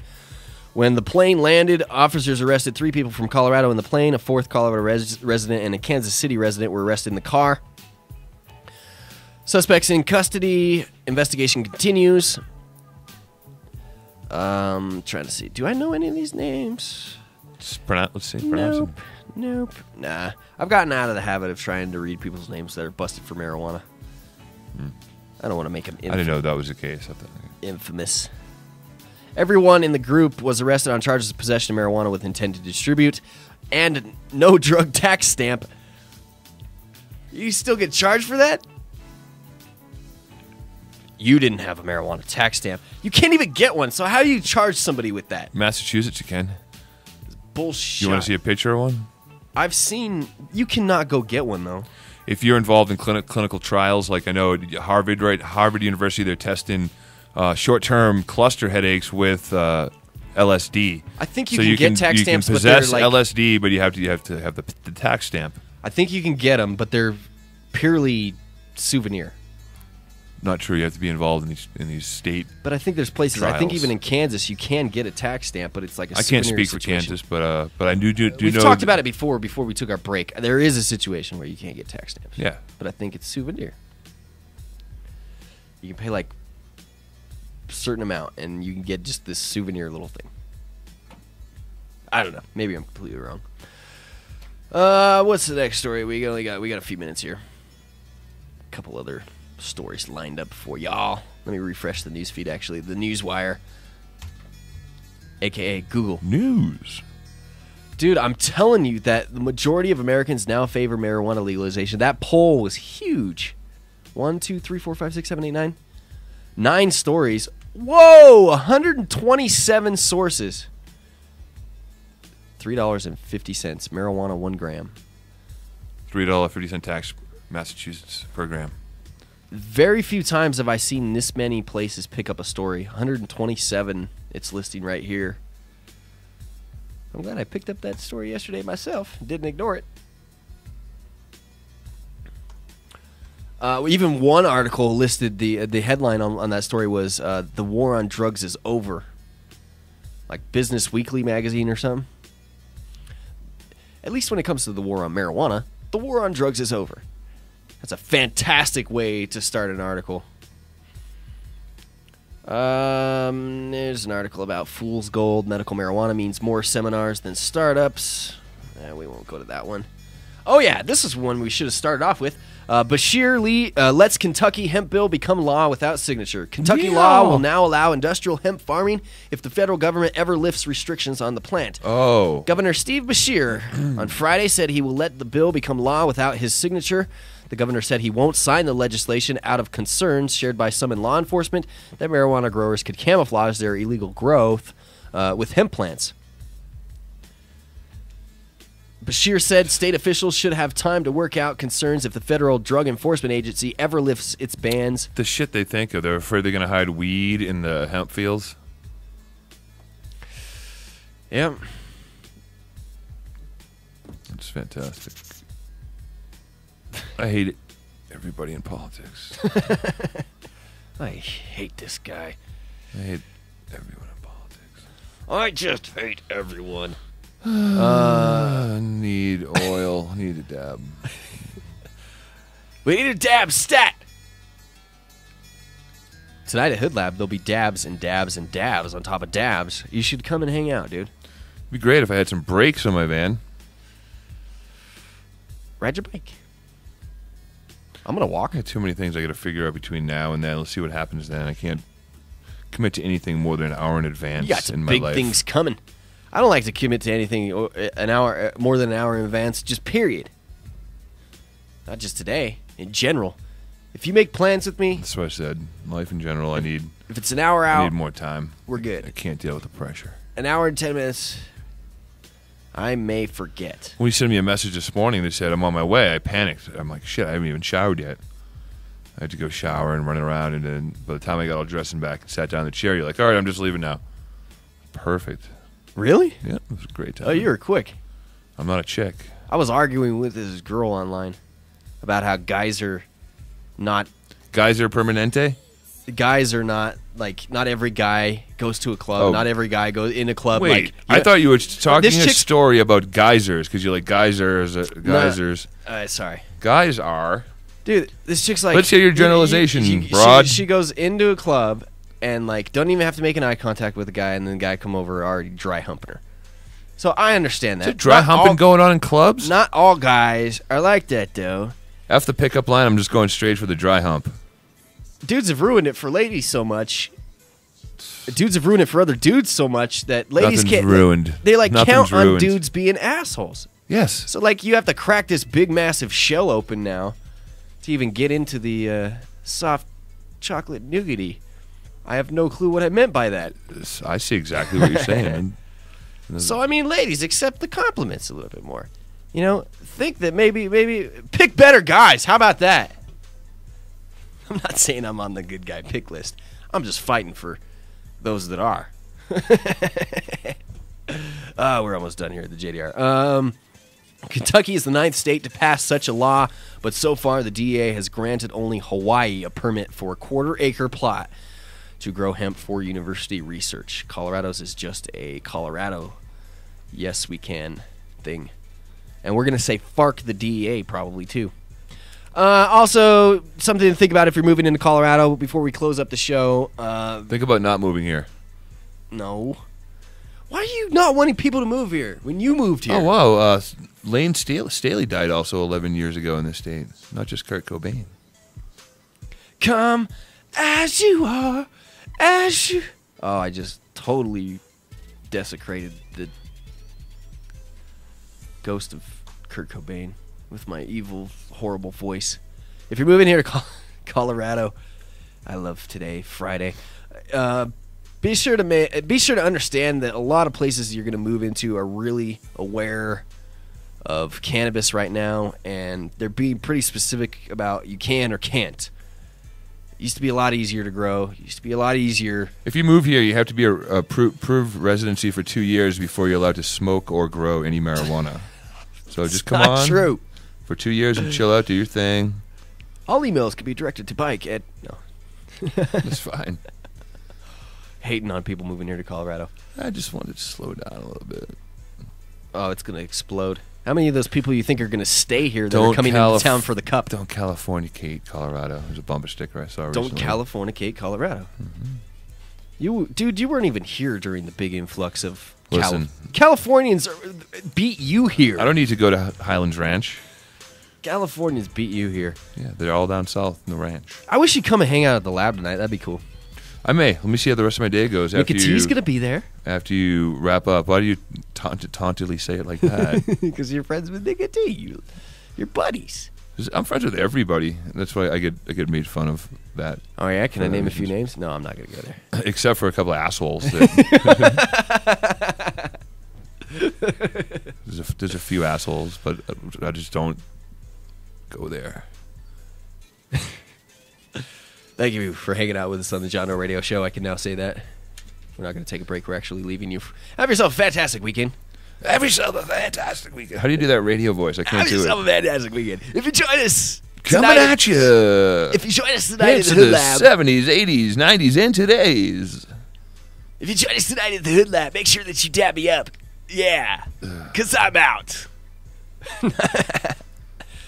So everybody keeps warning me about the cup that I better be careful, since I keep telling everybody else to be careful. Careful. My tolerance is low. Because my tolerance is low. Oh, mine's off the charts. So they're all like, hey. I'm like, dude. What are we doing next week on the John Doe Radio Show? I don't know yet. Do we have any guests lined up? We have giveaways. Oh shit! We both realized that at the same time. We're way over. All right, I'll crap. Oh crap! This is playing too. We went way. We do that all the time. Yeah. I go way over. We got awesome stuff to give away. Shit. We can't do it today, but Monday we'll have the rules and the contest. A quick little contest, but you're gonna have to work for it. We don't have enough time right now. Not now. Get into Get it. ready on Monday. Monday we'll do it. Giving away 2 passes to Carnival Week and other various awesomeness. Do you have? So stick with us. Do you have any guests lined up for next week? Do I? We'll find out this weekend. Well, that's a no, which just means it's more work for me. I just wanted to know. It doesn't mean it's for No, me. I'll get 4 guests for next week. No big deal. No, I have. You're not even letting me talk. Go ahead. My mouth bit. Next week, we need to start thinking about planning for 420 week. So it's going to be heavily more and more associated with 420. Look at the history of 420 and stuff like that. All right, have yourself a good weekend. Have a good night. I'm in a good mood. I hope this mood doesn't go away. The sun's starting to come out. I'm feeling good. I want to get high as hell right now, so I'm going to do that. Oil. I need a hamburger, probably. Cool. Hell, hamburger sounds great. Let's do it. Have yourselves a great weekend. See you on Monday. Ah, crap. I didn't pull up the volume. I'm already checked out. Sorry. Long gone. Let me turn this up. See ya. The John Doe Radio Show is produced by Charlie Sash Entertainment. The John Doe Radio Show is not limited by information or agriculture subjects and is an informational and entertainment purposes only. We specifically include responsible marijuana reform. Rights. Listening to anyone but your fathers is being stupid. We accept no responsibility for your actions or misrepresentations, and we do not fully endorse the use of illegal drugs. You are ultimately responsible for yourself. Live.